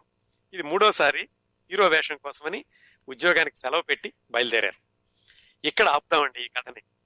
వచ్చే వారం నుంచి దాదాపుగా ఇంకా ఎన్టీ రామారావు గారి చిత్ర జీవితం కొనసాగుతుంటుంది. వ్యక్తిగత జీవితం ఎక్కువగా ఉండదు. ఇప్పటి వరకు ఏంటంటే చిన్నప్పటి నుంచి ఆయన పడిన కష్టాలు, ఎదుర్కొన్న సన్నివేశాలు, ఆయన ప్రభావితం చేసిన మనుషులు, ఆయన వ్యక్తిత్వాన్ని ఎలాగా దృఢంగా తీర్చిదిద్దినయి, సమయపాలన, సమయానికి ఎంత విలువ ఇవ్వాలి, క్రమశిక్షణగా ఎలా ఉండాలి, కష్టపడే మనస్తత్వాన్ని ఎలా పెంపొందించుకోవాలి, ఇలాంటివన్నీ కూడా ఆయనలో ఎలా అలవడినవి అనేవి తెలుసుకోవడానికి ఆయన బాల్యాన్ని, హై స్కూల్ని, ఇంటర్మీడియట్ ని, డిగ్రీని మొత్తం మనం కూలంకషంగా చూసాం. వచ్చే వారం నుంచి ఈయన అసలు మొట్టమొదటి సినిమాలోకి ఎలా వెళ్లారు, ఆయన వెళ్ళింది పల్లెటూరు పిల్లకి, కానీ మన దేశంలో వేషం వేశారు. అది ఎలా జరిగింది, పల్లెటూరు పిల్ల సమయంలో ఆయనకి ఎదురైనటువంటి అనుభవాలు ఏమిటి, ఆయన పిలిచింది పల్లెటూరు పిల్లకే కానీ విడుదలైన మొదటి సినిమా షావుకారు, అది ఎలా జరిగింది, ఆయన ఎలాగా సినిమాల్లో నిలదొక్కున్నారు, సినిమాల్లోకి వెళ్ళిన 2 సంవత్సరాలకే ఆయన మాస్ హీరో ఎలా అయ్యాడు, ఇలాంటి విశేషాలన్నీ వచ్చే వారం నుంచి కొనసాగిద్దాం. ఇంకా వచ్చే వారం నుంచి పూర్తిగా సినిమా విశేషాలే ఉంటాయండి. ఎన్టీ రామారావు గారి రకరకాల సినిమాలు, అలాగే ఎన్టీ రామారావు గారిని సినిమాల పాత్రల దృష్ట్యా ఆయన్ని విభిన్న కోణాల్లో ఎలాగా మనం, ఇలాంటి విశ్లేషణల్ని వచ్చే వారం నుంచి కొనసాగుతుంది.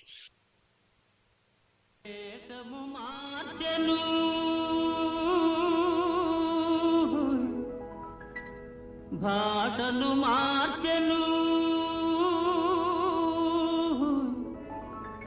మోసము నేర్చెను,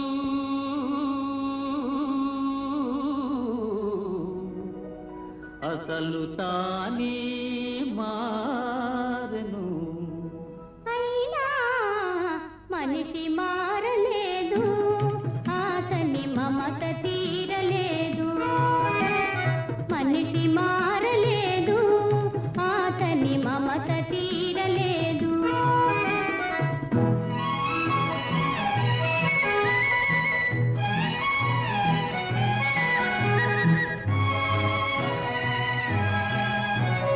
క్రూర మృగమ్ముల కోరలు తీసెను, ఘోరారణ్యము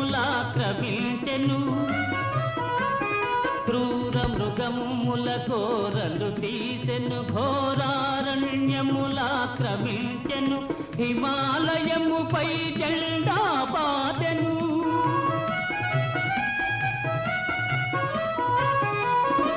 హిమాలయముపై జెండా పాతెను ఆకాశంలో షికారు చేసెను అయినా మనిషి మారలేదు అతని కాంక్ష తీరలేదు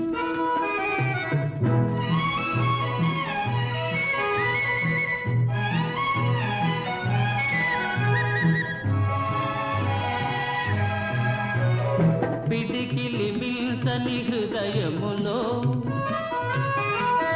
కడలిని మిల్సిన ఆశలు దాచెను పిడికిలి మిల్సని హృదయములో కడలిని మిల్సిన ఆశలు దాచెను వేదికలెక్కెను వాదము చేసెను